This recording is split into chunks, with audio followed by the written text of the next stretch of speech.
ನಮಸ್ಕಾರ ವೀಕ್ಷಕರೇ, ವರ್ಷಾರಂಭ ವಿಶೇಷ ಕಾರ್ಯಕ್ರಮಕ್ಕೆ ಸ್ವಾಗತ. ನಾನು ದೀಪಿಕಾ ಪರೇಶ್. 2018ಕ್ಕೆ ವಿದಾಯ ಹೇಳಿ 2019ಕ್ಕೆ ಎಲ್ಲರೂ ಸ್ವಾಗತ ಕೋರಿಯಾಗಿದೆ. 2019ನೇ ಮೊದಲ ದಿವಸವನ್ನು ಇವತ್ತು ನಾವು ಆಚರಣೆ ಮಾಡ್ತಿದ್ದೀವಿ. ಎಲ್ರಿಗೂ, ನಾಡಿನ ಸಮಸ್ತ ವೀಕ್ಷಕರಿಗೂ ಈಗಾಗಲೇ ಹೊಸ ವರ್ಷಕ್ಕೆ ಆರ್ಥಿಕ ಶುಭಾಶಯಗಳು. ಏನು ಹೊಸ ವರ್ಷವನ್ನು ಯಾಕೆ ಆಚರಣೆ ಮಾಡಬೇಕು, ಈ ವರ್ಷದಲ್ಲಿ ಏನೆಲ್ಲ ಬದಲಾವಣೆಗಳು ಕಾಣುತ್ತೆ, ರಾಜಕೀಯ ರಂಗದಲ್ಲಾಗಿರ್ಬೋದು, ಸಿನಿಮಾ ರಂಗದಲ್ಲಾಗಿರ್ಬೋದು, ಅಥವಾ ನಮ್ಮ ಪ್ರಾಕೃತಿಕದಲ್ಲಿ ಯಾವ ರೀತಿ ಬದಲಾವಣೆಗಳು ಕಾಣುತ್ತೆ, ಇದೆಲ್ಲದರ ಬಗ್ಗೆ ಮಾತಾಡೋಕ್ಕೆ ನಮ್ಮ ಜೊತೆ ಖ್ಯಾತ ಜ್ಯೋತಿಷ್ಯರಾದ ಪ್ರಕಾಶ್ ಅಮ್ಮಣ್ಣಾಯ್ ಅವರಿದ್ದಾರೆ. ಅವರನ್ನು ಕಾರ್ಯಕ್ರಮಕ್ಕೆ ಸ್ವಾಗತಿಸೋಣ. ನಮಸ್ತೆ ಸರ್, ಕಾರ್ಯಕ್ರಮಕ್ಕೆ ಸ್ವಾಗತ. ಈಗ ನಿಮಗೂ ಮೊದಲಿಗೆ ಹೊಸ ವರ್ಷದ ಆರ್ಥಿಕ ಶುಭಾಶಯಗಳು. ಎಲ್ಲ ಕಡೆ ಹೊಸ ವರ್ಷ ಅಂದರೆ 2018ಕ್ಕೆ ವಿದಾಯ ಹೇಳಿ 2019ಕ್ಕೆ ಸ್ವಾಗತ ಕೋರುತ್ತಾರೆ. ನಿಮ್ಮ ಪ್ರಕಾರ ಈ ಹೊಸ ವರ್ಷ ಅಂದರೆ ಏನು ಅಂತ? ಯಾವುದೇ ಒಂದು ಆಚರಣೆ ಮಾಡಬೇಕಿದ್ರೆ ಅಲ್ಲಿ ಒಂದು ನಿಜವಾದ ಅರ್ಥ ಇರಬೇಕು. ಹೊಸ ವರ್ಷ ಅಂತ ಹೇಳಿದರೆ ನಮ್ಮ ಈ ಕಾಲಮಾನ ಅಂತ ಹೇಳುವಂಥದ್ದು ಒಂದು ಕ್ಲೀನ್ ಸರ್ಕಲ್. ಈ ಸರ್ಕಲ್ನಲ್ಲಿ ಒಂದು ಬಿಂದುವಿನಿಂದ ಶುರು ಮಾಡಿ ಮತ್ತೊಂದು ಅದೇ ಬಿಂದುವಿಗೆ ಮತ್ತೆ ಬಂದು ಸೇರುವಂಥದ್ದು ಒಂದು ವರ್ಷ ಅಂಥೇಳಿ ನಾವು ಗಣನೆ ಮಾಡ್ತೇವೆ. ಸಾಮಾನ್ಯವಾಗಿ ನಾವು ಒಂದು ಗಂಟೆಗೆ 24 ನಿಮಿಷ, ಒಂದು ದಿವಸಕ್ಕೆ 24 ಗಂಟೆ ಅಂತೇಳಿ ನಾವು ನಮ್ಮ ಕ್ಯಾಲ್ಕುಲೇಷನ್ ಇರುವಂಥದ್ದು. ಆದರೆ ಹಿಂದೂ ಪಂಚಾಂಗ, ಸನಾತನ ಪಂಚಾಂಗದಲ್ಲಿ 3/4 ನಿಮಿಷ ಹಿಂದೆ ಬರ್ತದೆ. ಅಂದರೆ ಇಲ್ಲಿ ಏನಾಗಿತ್ತು ಅಂತ ಹೇಳಿದರೆ, ಕ್ರಿಸ್ತ ಶಕ ಅಂತೇಳಿ ನಾವು ಏನು ಹೇಳ್ತೇವೆ, ಇಂಥದ್ದು ಶಕಗಳು ತುಂಬ ಇದೆ. ಯುಧಿಷ್ಠಿರ ಶಕ ಉಂಟು, ವಿಕ್ರಮ ಶಕ ಉಂಟು, ಹಿಜರಿ ಶಕ ಉಂಟು, ಬೇರೆ ಬೇರೆ ರೀತಿಯ ಶಕಗಳುಂಟು. ಇದೊಂದು ಕಾಲಮಾನವನ್ನು ನಾವೊಂದು ಕೌಂಟ್ ಮಾಡಲಿಕ್ಕೆ, ಈಗ ಇನ್ನೊಬ್ಬನೇ ನಾನು ಇಂಥ ತಾರೀಕಿನ ದಿವಸ ಬಂದೆ, ಇಂಥ ತಾರೀಕಿನ ದಿವಸ ಹುಟ್ಟಿದೆ ಎಂದು ಹೇಳುವಂಥ ಇದಕ್ಕೆ ಬೇಕಾಗಿ. ಈ ಕ್ರಿಸ್ತ ಶಕ ಕ್ರಿಸ್ತನಿಂದ ಬಂದದ್ದಲ್ಲ, ಅದಕ್ಕಿಂತ ಹಿಂದೆ ಗ್ರಿಗೇರಿಯನ್ ಕ್ಯಾಲೆಂಡರು, ಜೂಲಿಯನ್ ಕ್ಯಾಲೆಂಡರು, ಇದರಲ್ಲೆಲ್ಲ ಕಾಲಗಣನೆ ಇತ್ತು.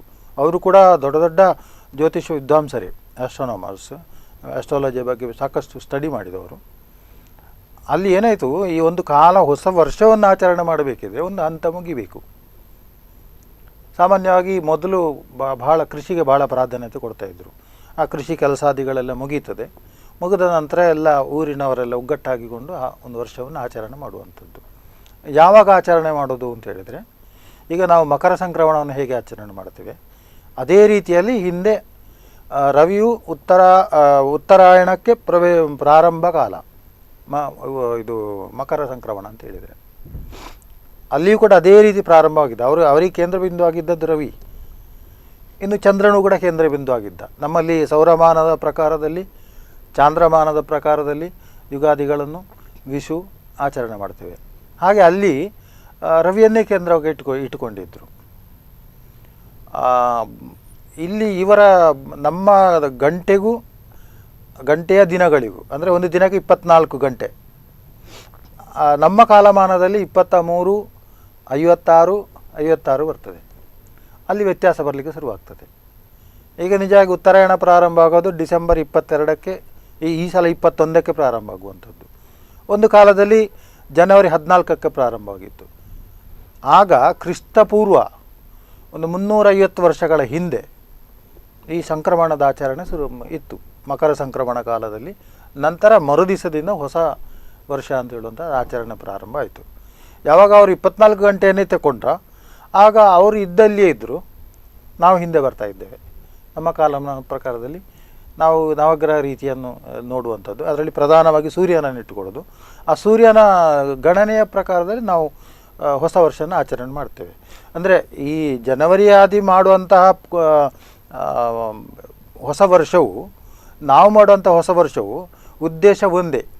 ಅಂದರೆ ವರ್ಷವಿಡೀ ನಾವು ಕೆಲಸ ಮಾಡೋದು, ಆಮೇಲೆ ಒಂದು ಹ್ಯಾಪಿಯಾಗಿ ಇರುವಂಥದ್ದು, ಇದೆಲ್ಲ ಇದಕ್ಕೆ ಬೇಕಾಗಿ ಒಂದು ಹೊಸ ವರ್ಷವನ್ನು ಸಂಭ್ರಮಾಚರಣೆ ಮಾಡಿದರು. ಓಕೆ, ಈಗ ನಾವು ಗಮನಿಸ್ಬೋದು, ನಮ್ಮ ಹಿಂದೂ ಸಂಪ್ರದಾಯಕ್ಕಾಗಿರ್ಬೋದು, ಭಾರತೀಯ ಸಂಪ್ರದಾಯಕ್ಕೆ ಹೊಸ ವರ್ಷ ಅಂದರೆ ಯುಗಾದಿ. ಅದು ಮಾರ್ಚಲ್ಲಿ ಬರುತ್ತೆ, ಅವತ್ತು ಆಚರಣೆ ಮಾಡ್ತಾರೆ. ಇವಾಗಿನ ಒಂದು ಕ್ಯಾಲೆಂಡರ್ ಹೊಸ ವರ್ಷ ಏನಿದೆ ಅದು ಕ್ರೈಸ್ತ ಧರ್ಮದಿಂದ ಬಂದಿರುವಂಥದ್ದು, ವಿದೇಶಿ ಜನರಿಂದ ಬಂದಿರುವ ಸಂಪ್ರದಾಯ ಅಂತ. ಸೊ ನಿಮ್ಮ ಪ್ರಕಾರ ಯಾವ ಥರ ಇದನ್ನು ವಿಶ್ಲೇಷಣೆ ಮಾಡ್ತೀರಿ ಅನ್ನುವಂಥದ್ದು. ಸೊ ಹಿಂದಿನ ಕಾಲಕ್ಕೆ ಇದ್ದಂಥ ಒಂದು ಹೊಸ ವರ್ಷದ ಆಚರಣೆಗೂ ಈಗ ನಡೆಸ್ತಾ ಮಾಡ್ತಾ ಇರುವಂತಹ ಆಚರಣೆಗೆ ಏನೆಲ್ಲ ವ್ಯತ್ಯಾಸಗಳಾಗಿದೆ ಅನ್ನುವಂಥದ್ದು ಕೂಡ. ಅಲ್ಲ, ಈಗ ಆಚರಣೆಯಲ್ಲಿ ತುಂಬ ವ್ಯತ್ಯಾಸಗಳಿವೆ. ಮತ್ತು ಅದು ಕ್ರೈಸ್ತ ಧರ್ಮದಿಂದ ಬಂದದ್ದು ಅಂತೇಳಿ ಹೇಳಲಿಕ್ಕಾಗೋದಿಲ್ಲ. ಅಂದರೆ ಆ ವಿದೇಶಿ ಜನರು ಅವರು ದೊಡ್ಡ ದೊಡ್ಡ ಸೈಂಟಿಸ್ಟ್ಗಳಾಗಿದ್ದರು. ಆಮೇಲೆ ಆಸ್ಟ್ರಾಲಜಿಯ ಬಗ್ಗೆ, ಕಾಲಗಣನೆ ಬಗ್ಗೆ ಬಹಳ ತಜ್ಞರಿದ್ದರು. ಅವರು ಒಂದು ದಿವಸವನ್ನು ಇದು ಇಲ್ಲಿಂದ ಪ್ರಾರಂಭ ಮಾಡಬೇಕು, ಇಲ್ಲಿಂದ ಎಂಡ್ ಆಗಬೇಕು. ಕ್ರಿಶ್ಚಿಯನ್ರು ಏನು ಮಾಡೋದು ಅಂತ ಹೇಳಿದರೆ ಡಿಸೆಂಬರ್ 25 ಪ್ರಾರಂಭ ಆಗ್ತದೆ, ಅದನ್ನು ಕ್ರಿಸ್ಮಸ್ ಅಂತ ಹೇಳ್ತಾರೆ. ಅದು ಎಂಡ್ ಆಗೋದು ಜನವರಿ 1ನೇ ತಾರೀಕು, ಹೊಸ ವರ್ಷಕ್ಕೆ ಪೂರ್ಣ ಸಂಭ್ರಮಾಚರಣೆ ಮಾಡ್ತಾರೆ. ಇದು ಅವರು ಆ ಕ್ಯಾಲೆಂಡರ್ನ ಹಿಡ್ಕೊಂಡು ಬಂದದ್ದು. ಜೂಲಿಯನ್ ಕ್ಯಾಲೆಂಡರ್ ಇರ್ಬೋದು, ಆಮೇಲೆ ಮಯನ್ ಕ್ಯಾಲೆಂಡರ್ ಇರ್ಬೋದು. ಮೊದಲು ಫ್ರಾನ್ಸ್ ಇತ್ಯಾದಿ ರಾಷ್ಟ್ರಗಳಲ್ಲಿ ಎಲ್ಲ ಮಯನ್ ಫ್ಯಾಮಿಲಿ ಅಂತೇಳಿತ್ತು. ಈಗಲೂ ಇದ್ದಾರೆ, ಎಲ್ಲೋ ಒಂದು ಬೆರಳೆಣಿಕೆಯಲ್ಲಿ ಇರ್ಬೋದು. ನಂತರ ಅವರು ಕನ್ವರ್ಟ್ ಆಗುವಂಥದ್ದು ಈ ರೀತಿಯಲ್ಲಿ ಆಗಿರ್ಬೋದು. ಹಾಗಾಗಿ ಇದು ಕ್ರಿಶ್ಚಿಯನ್ ಕ್ಯಾಲೆಂಡರ್ ಅಂತ ಹೇಳಲಿಕ್ಕೆ ಆಗೋದಿಲ್ಲ. ಕ್ರಿಶ್ಚಿಯನ್ರು ಅನುಕರಣೆ ಮಾಡಿದರು. ಹೇಗೆ ನಮ್ಮ ಭಾರತದಲ್ಲಿರುವಂತಹ ತಿಥಿ ನಕ್ಷತ್ರಾದಿಗಳು ಹಿಂದೂ ಕ್ಯಾಲೆಂಡರ್ ಅಂತ ಹೇಳಲಿಕ್ಕಾಗೋದಿಲ್ಲ, ಅದು ಭಾರತೀಯ ಕಾಲಗಣನೆಯ ಶಾಸ್ತ್ರ. ಅದನ್ನು ಹಿಂದೂಗಳು ಅದೇ ರೀತಿಯಲ್ಲಿ ಹಬ್ಬ ಆಚರಣೆಗಳನ್ನೆಲ್ಲ ಮಾಡಿಕೊಂಡು ಬಂದರು. ಓಕೆ ಸರ್, ಈಗ ನಾವು ಗಮನಿಸೋದಾದರೆ ಆಚರಣೆಯಲ್ಲಿ ವ್ಯತ್ಯಾಸ ಆಗಿದೆ. ಹೊಸ ವರ್ಷ ಅಂದರೆ 2018ಕ್ಕೆ ಒಂದು ಬೊಂಬೆಯನ್ನು ಹೊತ್ತಿಸೋದು, ಕುಡಿಯೋದು, ಪಟಾಕಿ ಸಿಡಿಸೋದು, ಡ್ಯಾನ್ಸ್ ಮಾಡೋದು, ಇದು ಇವಾಗಿನ ಪದ್ಧತಿ. ನಿಜವಾಗ್ಲೂ ಹೊಸ ವರ್ಷ ಆಚರಣೆಯನ್ನು ಯಾವ ಥರ ಮಾಡಬೇಕು ಅನ್ನುವಂಥದ್ದು ಅಲ್ಲ. ಇದನ್ನು ಒಂದೇ ಮಾತಿನಿಂದ ನಾನು ಹೇಳಬೇಕಿದ್ರೆ, ಯಾವುದೇ ಆಚರಣೆಗಳನ್ನು ಇನ್ನೊಬ್ಬನಿಗೆ ಹರ್ಟ್ ಆಗುವಾಗೆ ಮಾಡಬಾರ್ದು. ಇನ್ನೊಬ್ಬನು ಕೂಡ ನಾನು ಮಾಡಬೇಕು ಅಂತ ಹೇಳುವಂಥ ಖುಷಿಯಲ್ಲಿ ಮಾಡಬೇಕು. ಈಗ ನಾವೇ ಈ ಡಿಸೆಂಬರ್ 31 ರಾತ್ರಿ ಆ ಕುಡಿದು ಕುಣಿದು ಎಲ್ಲ ಅಲ್ಲಿ ಸ್ತ್ರೀ ಪುರುಷ ಭೇದ ಇಲ್ಲದೆ ಮಾಡುವಂಥದ್ದು ಉಂಟಲ್ಲ, ನಮಗೊಂಥರ ರೋಸಿ ಹೋಗ್ತದೆ. ಒಂದು ವೇಳೆ ಆ ಡಿಸೆಂಬರ್ 31 ಮಧ್ಯರಾತ್ರಿಯನ್ನು ನಾವು ಒಂದು ಒಳ್ಳೆಯ ಪ್ರವಚನಗಳು ಅಥವಾ ನಮ್ಮ ಬಂಧು ಮಿತ್ರರಲ್ಲಿಗೆ ಹೋಗುವಂಥದ್ದು, ಸಿಹಿ ತಿಂಡಿಗಳು ಹಂಚಿಕೊಳ್ಳುವಂಥದ್ದು ಹೀಗೆ ಮಾಡ್ತಿದ್ರೆ ನಾವು ಕೂಡ ಅದನ್ನು ಭಾಳ ಗೌರವಿಸ್ತಿದ್ದೆವು. ಆದರೆ ಯಾವಾಗ ಈ ಆಚರಣೆಗಳು ಹೀಗೆ ಬಂತ, ಈಗ ನಮ್ಮ ಯುಗಾದಿಯನ್ನು ಕೂಡ ಇದೇ ರೀತಿಯಲ್ಲಿ ಮಾಡಿದರೆ ಯುಗಾದಿಯ ಮಹತ್ವ ಹೋಗ್ತದೆ. ಹೌದು, ಅಲ್ಲಿ ಜನರಿಗೆ ಆ ಪರಿಜ್ಞಾನವನ್ನು ಕೊಡಬೇಕು. ಇಷ್ಟು ಸಮಯ ಆಯಿತು, ಒಂದು ಮಗು ಹುಟ್ಟಿ 1 ವರ್ಷದಲ್ಲಿ ಹುಟ್ಟು ಹಬ್ಬ ಮಾಡುವಾಗ ನಾವು ಸಂಭ್ರಮಾಚರಣೆ ಹೇಗೆ ಮಾಡ್ತೇವೆ ಅಂತ ಹೇಳಿದರೆ, ನೀನು ಹುಟ್ಟಿ 1 ವರ್ಷ ಆಯಿತು ಅಂತೇಳಿ ಮಕ್ಕಳಿಗೆ ಗೊತ್ತಾಗೋದಿಲ್ಲ. ಒಂದು 6-7 ವರ್ಷದ ನಂತರ ಆ ಮಗುವಿಗೆ ಒಂದು ಪರಿಜ್ಞಾನ ಬರ್ತದೆ, ನಾನು ಯಾವಾಗ ಹುಟ್ಟಿದೆ, ಎಲ್ಲಿಂದ ಬಂದೆ, ಇಂಥ ಪರಿಜ್ಞಾನಗಳು ಬರ್ತದೆ. ಅದೇ ರೀತಿಯಲ್ಲಿ ಈ ಡಿಸೆಂಬರ್ 31 ಜನವರಿ 1 ಈ ಪರಿಜ್ಞಾನ ಬರ್ತಾ ಇಲ್ಲ. ಯಾಕಂದರೆ ವಿಪರೀತ ಕುಡಿದಿದ್ದರೆ ಅಲ್ಲಿ ಎಲ್ಲಿ ಪರಿಜ್ಞಾನ ಬರ್ತದೆ, ಎಲ್ಲೋ ರೋಡಲ್ಲಿ ಎಲ್ಲೆಲ್ಲೋ ಬಿದ್ದುಕೊಂಡಿರ್ತಾರೆ. ಈಗ ನಿನ್ನೆ ನಾನು ನ್ಯೂಸ್ಗಳಲ್ಲಿ ನೋಡಿದೆ, ಒಂದಷ್ಟು ಪೊಲೀಸರನ್ನು ಆಯೋಜನೆ ಮಾಡಿದ್ದಾರೆ, ಕಲ್ಯಾಣ ಮಂಟಪಗಳನ್ನು ಮಾಡಿದ್ದಾರಂತೆ ಇವರನ್ನೆಲ್ಲ ಹಿಡಿದು ಒಳಗೆ ಹಾಕಲಿಕ್ಕೆ. ಇದಕ್ಕೆ ಹೊಸ ವರ್ಷ ಅಂತೇಳಿ ಬರೋದಿಲ್ಲ. ಹೊಸ ವರ್ಷದ ನಿಮಿತ್ತದಲ್ಲಿ ಒಂದು ಹರ್ಟ್ ಮಾಡುವಂಥದ್ದು, ಹಿಂಸೆ ಕೊಡುವಂಥ ಜನಗಳೇ ಒಂದು ಬದಿ ಇದ್ದಾರೆ. ಅದು ಸಮಾಜವನ್ನು, ಸ್ವಾಸ್ಥ್ಯವನ್ನು ಹಾಳು ಮಾಡ್ತದೆ. ಆಮೇಲೆ ಈ ಜನವರಿ 1ರ ಮಹತ್ವವನ್ನು ಅದು ಹಾಳು ಮಾಡಿ ಬಿಡ್ತದೆ. ಯಾಕಪ್ಪ ಈ ಹೊಸ ವರ್ಷ ಬಂತು, ಈಗ ನಾವು FB-ಗಳಲ್ಲೇ ನೋಡ್ಬೋದು, ಹೊಸ ವರ್ಷ ನಾನು ಆಚರಣೆ ಮಾಡೋದಿಲ್ಲ ಹೀಗೆ ಹೇಳ್ತಾರೆ. ಒಂದು ವೇಳೆ ಈ ಹೊಸ ವರ್ಷವನ್ನೇ ತುಂಬ ಧಾರ್ಮಿಕವಾಗಿ ಆಮೇಲೆ ತಾತ್ವಿಕವಾಗಿ ಮಾಡ್ತಿದ್ರೆ ಖಂಡಿತ ಕೂಡ ಎಲ್ಲರೂ ಕೂಡ ಹೊಸ ವರ್ಷವನ್ನು ತುಂಬ ಖುಷಿಯಲ್ಲಿ ಆಚರಣೆ ಮಾಡ್ತಾರೆ. ಖಂಡಿತ. ಇನ್ನೊಂದು ಗಮನಿಸಬಹುದು, ಹೊಸ ವರ್ಷ ಅಂದರೆ ಏನೋ ಒಂಥರ ಸಂಭ್ರಮ ಮನೆ ಮಾಡಿರುತ್ತೆ, ಚೇಂಜಸ್ಗಳಿರುತ್ತೆ ಅಂತ. ಕಳೆದ ಬಾರಿ 2018 ನಾವು ನೋಡೋದಾದರೆ ಸಾಕಷ್ಟು ಸಾವು ನೋವುಗಳಾಗಿದೆ. ಖುಷಿ ಅನ್ನುವಂಥದ್ದು ಕಡಿಮೆ ಕಂಡಿದೆ. ಕೆಲವೊಂದು ಮಟ್ಟದಲ್ಲಿ ಖುಷಿ ಕಂಡ್ರೆ ಕೆಲವು ಮಟ್ಟದಲ್ಲಿ ನೋವುಗಳು ಜಾಸ್ತಿಯಾಗಿ ಬಂದಿರುವಂಥದ್ದು. ನಾವು ಈಗ 2019 ಈಗ ಆಚರಣೆ ಬಗ್ಗೆ ಮಾತಾಡಿ ಆಯಿತು. 2019 ಯಾವ ರೀತಿ ಇರುತ್ತೆ, ಯಾವ ರೀತಿ ಜನರಿಗೆ ಒಳ್ಳೆಯದಾಗುತ್ತೆ ಅಥವಾ ಕೆಟ್ಟದಾಗುತ್ತಾ ಹೇಗೆ ಅಂತ? ಅಲ್ಲ, ಒಂದು ಪ್ರಾರಂಭದ ದಿನಗಳನ್ನು ನಾವು ಜ್ಯೋತಿಷ್ಯರು ಇನ್ನೊಂದು ಡೈಮೆನ್ಷನಲ್ಲಿ ನಾನು ನೋಡ್ತೇವೆ. ಒಂದು ಪ್ರಾರಂಭದ ದಿವಸ ಹೇಗಿರ್ತದೆ ಅಂತೇಳಿ, ವಿಘ್ನಗಳೇ ಬಂದಾಗ ಆ ವರ್ಷವೂ ಕೂಡ ಅದೇ ರೀತಿಯಲ್ಲಿ ಇರ್ತದೆ ಅಂತೇಳಿ. ಆವಾಗ ನಾವೇನು ಮಾಡ್ತೇವೆ ಅಂತೇಳಿದರೆ, ಈಗ 2019ರಲ್ಲಿ ಮೊದಲ 3-4 ತಿಂಗಳು ವಿಳಂಬಿ ಸಂವತ್ಸರದ ಭಾಗ ಬರ್ತದೆ, ಅದರ ಉತ್ತರ ಭಾಗ ಬರ್ತದೆ. ನಂತರ ವಿಕಾರಿ ಸಂವತ್ಸರದ ಪೂರ್ವ ಭಾಗ ಬರ್ತದೆ. ಆಗ 19ರಿಂದ 20ರ ಒಳಗೆ ನಮ್ಮ ಸಂವತ್ಸರದ ಒಂದು ಕಡೆ ಒಂದು ಕಾಲು ಭಾಗ, ಇನ್ನೊಂದು ಕಡೆ ಹೊಸ ಸಂವತ್ಸರದ ಮುಕ್ಕಾಲು ಭಾಗ ಬರ್ತದೆ. ಅದು ಆ ಸಂವತ್ಸರಾಧಿಪನ ಅಥವಾ ಆ ಸಂವತ್ಸರದಲ್ಲಿ ಪ್ರಕೃತಿಗೆ ಯಾರು ರಾಜನಾಗ್ತಾನೆ, ಯಾರು ಮಂತ್ರಿ ಆಗ್ತಾನೆ, ಯಾರು ಮೇಘಾಧಿಪ ಆಗ್ತಾನೆ, ಇದರ ವಿಶ್ಲೇಷಣೆಗಳಿವೆ ಅದರ ಸ್ಥಿತಿಯಲ್ಲಿ. ಆದರೆ ಇಲ್ಲಿ ನೀವು 19ರ ಬಗ್ಗೆ ಏನಾಗ್ಬೋದು ಅಂತ ಕೇಳಿದರೆ, ಮೊದಲ 3 ತಿಂಗಳಿದ್ದೊಂದು ಬೇರೆ ಹೇಳಬೇಕಾಗ್ತದೆ, ನಂತರದ್ದು ಬೇರೆ ಹೇಳಬೇಕಾಗ್ತದೆ. ಓಕೆ, ನಾವೀಗ ಗಮನಿಸಿದ್ರೆ ಈ 3 ಜನವರಿ, ಫೆಬ್ರವರಿ, ಮಾರ್ಚ್ ಹೌದು. ಈ ಭಾಗದಲ್ಲಿ ಪ್ರಾಕೃತಿಕವಾಗಿ ಹಾ. ಈ ಯಾವ ರೀತಿ ಇರುತ್ತೆ? ಏನಾದ್ರೂ ವೈಪರೀತ್ಯಗಳಾಗತ್ತಾ ಅಥವಾ ಒಳ್ಳೆ ಸಾಮಾನ್ಯವಾಗಿ ನಡ್ಕೊಂಡು ಬರುತ್ತಾ ಹೇಗೆ ಅಂತ? ಅಲ್ಲ, ಅಡ್ವಾನ್ಸ್ಡ್ ಟೆಕ್ನಾಲಜಿ ಒಂದು, ಟೆಕ್ನಾಲಜಿ ಜಾಸ್ತಿ ಆದಂತೆ ಇನ್ನೊಂದು ಜನರು ಕೂಡ ಅಡ್ವಾನ್ಸ್ ಆಗಿದ್ದಾರೆ, ಯೋಚನೆಯಲ್ಲಿ ಆಗಲಿ ಪ್ರತಿಯೊಂದರಲ್ಲಿ ಆಗಿದ್ದಾರೆ. ಆದರೆ ಅದಕ್ಕೆ ಕಂಟ್ರೋಲ್ ಇಲ್ಲ. ಈಗ ಹೊಸ ವರ್ಷವನ್ನು ಆಚರಣೆ ಮಾಡಬೇಕು ಅಂತೇಳಿ ಕುಣಿದು ಕುಪ್ಪಳಿಸಿ ಕುಡಿದು ಎಲ್ಲ ಮಾಡಿದರೆ ಅದು ವಿಕೃತಿಗೆ ಹೋಯಿತು. ಬರುವಂಥ ಸಂವತ್ಸರ ವಿಕಾರಿ ಸಂವತ್ಸರ. ವಿಕಾರ ಅಂತೇಳಿ ಒಂದು ಆಕಾರವನ್ನು ಹಾಳು ಮಾಡುವಂಥದ್ದು. ಇದು ಒಂದು ಬದಿಯಾಯಿತು. ಇನ್ನೊಂದು ಗ್ರಹಸ್ಥಿತಿ ಹೇಗುಂಟು ಅಂತ ಹೇಳಿದರೆ, ವೃಶ್ಚಿಕ ರಾಶಿಯಲ್ಲಿ ಗುರು ಸಂಚಾರ ಕಾಲ. ಅವನು ಅತ್ಯಂತ ವೇಗದಿಂದ 30 ಡಿಗ್ರಿಯನ್ನು ದಾಟ್ತಾನೆ. 30 ಡಿಗ್ರಿಯನ್ನು ದಾಟಲಿಕ್ಕೆ 12 ತಿಂಗಳು ಬೇಕು. ಇದು ಅವನು ಬರೀ 5 ತಿಂಗಳಲ್ಲೇ ದಾಟ್ತಾನೆ. ಮಾತ್ರ ಅಲ್ಲ, ಧನುರಾಶಿಗೆ ಬಂದು ಅಲ್ಲಿಂದ ಪುನಃ ವಾಪಸ್ ವಕ್ರತೆ ತಗೊಂಡು ವೃಶ್ಚಿಕ ರಾಶಿಗೆ ಬಂದು ಬಿಡ್ತಾನೆ. ನಿಮಗೊಂದು ಸಣ್ಣ ಉದಾಹರಣೆ ಹೇಳಬೇಕಿದ್ರೆ, ಒಂದು ಮಲ್ಟಿ ಆಕ್ಸೆಲ್ ಗಾಡಿ ಇರ್ತದೆ, ಫಾಸ್ಟಾಗಿ ಹೋಗಿ ಸಡನ್ ಬ್ರೇಕಾಗಿ ವಾಪಸ್ ಹಿಂದೆ ಬಂದರೆ ಏನಾದೀತು? ಅದರಲ್ಲಿ ಕೂತ್ಕೊಂಡವರ ಸ್ಥಿತಿ ಏನಾದೀತು? ಅದರ ಪಕ್ಕದಲ್ಲಿರುವಂಥ ವಾಹನಗಳ ಸ್ಥಿತಿ ಏನಾದೀತು? ಅದೇ ರೀತಿಯಲ್ಲಿ ಬೃಹತ್ ಗಾತ್ರದ ಗ್ರಹ ಗುರು, ಇವನಿಗೆ ವಕ್ರತ್ವ ಬರ್ತದೆ. ಆವಾಗ ಗುರುವಿನಿಂದ ಏನು ಚಿಂತನೆ ಮಾಡಬೇಕು ಅಂತ ಹೇಳಿದರೆ, ಜ್ಞಾನ, ಆಮೇಲೆ ಮಕ್ಕಳ ವಿಚಾರಗಳು, ಇದನ್ನೆಲ್ಲ ಚಿಂತನೆ ಮಾಡಬೇಕು. ಜನರು ಜ್ಞಾನ ಶೂನ್ಯರಾಗುವುದು ಒಂದು ಕಡೆ ಆದರೆ, ಅತಿಯಾದ ಜ್ಞಾನ ಬಂದು ಬಿಡ್ತದೆ. ಈಗ ಪ್ರತಿಯೊಬ್ಬರು ಕೂಡ ಕೇಳಿಕೊಳ್ಳಲಿಕ್ಕೆ ತಾಳ್ಮೆ ಇರುವುದಿಲ್ಲ. ನಾನೇ ಎಲ್ಲವನ್ನು ಬಲ್ಲವನು ಅಂತ ಹೇಳಿಕೊಂಡು ವಾದ ಮಾಡಲಿಕ್ಕೆ ಹೋಗ್ತಾರೆ. ಈಗ ನಾವು ಇದರ ಗುರು ವೃಶ್ಚಿಕ ರಾಶಿಗೆ ಬಂದಾಗ ನಾವು ಅದರ ಪರಿಣಾಮವನ್ನು ತುಂಬ ನೋಡಿದ್ದೇವೆ. ಒಂದು ಕಡೆ ಶಬರಿಮಲೆಯಲ್ಲಿ ಅಲ್ಲಿಯ ಒಂದು ನೀತಿ ನಿಯಮಗಳು ಏನುಂಟು, ಇಲ್ಲ ನಮಗೂ ಯಾಕೆ ಹೋಗಬಾರ್ದು ಅಂತ ಹೇಳುವಂಥ ಒಂದು ಪ್ರಶ್ನೆ ಇದ್ದಿತ್ತು. ಮತ್ತೊಂದು ಕಡೆ ನಾವು ಪುರಾಣ ಪುರುಷರನ್ನು ಗೌರವಿಸುವವರು, ಅವರ ಆದರ್ಶಗಳನ್ನು ನೋಡಿಕೊಂಡು ಬರುವವರು, ಈ ಭಾರತದ ಸಂಸ್ಕೃತಿ ಹಾಗೆ ಅದಕ್ಕೆ ಅಡ್ಡ ಮಾತಾಡೋದು, ನಿಮ್ಮ ಭಾವನೆಗಳನ್ನು ಕೆರಳಿಸುವಂಥದ್ದು, ಅದಕ್ಕೆ ಕೆಣಕುವಂಥದ್ದು, ಹೀಗೆಲ್ಲ ಮಾಡಿದ್ರೆ ಏನಾಗ್ಬೋದು ಅಂತೇಳಿ ಅದರ ರಿಸಲ್ಟನ್ನು ಸಾಮಾನ್ಯ ಮನುಷ್ಯನು ಕೂಡ ಹೇಳ್ಬೋದು. ಸಂಘರ್ಷಗಳಾಗ್ಬೋದು, ಕಮ್ಯುನಲ್ ಆಗ್ಬೋದು.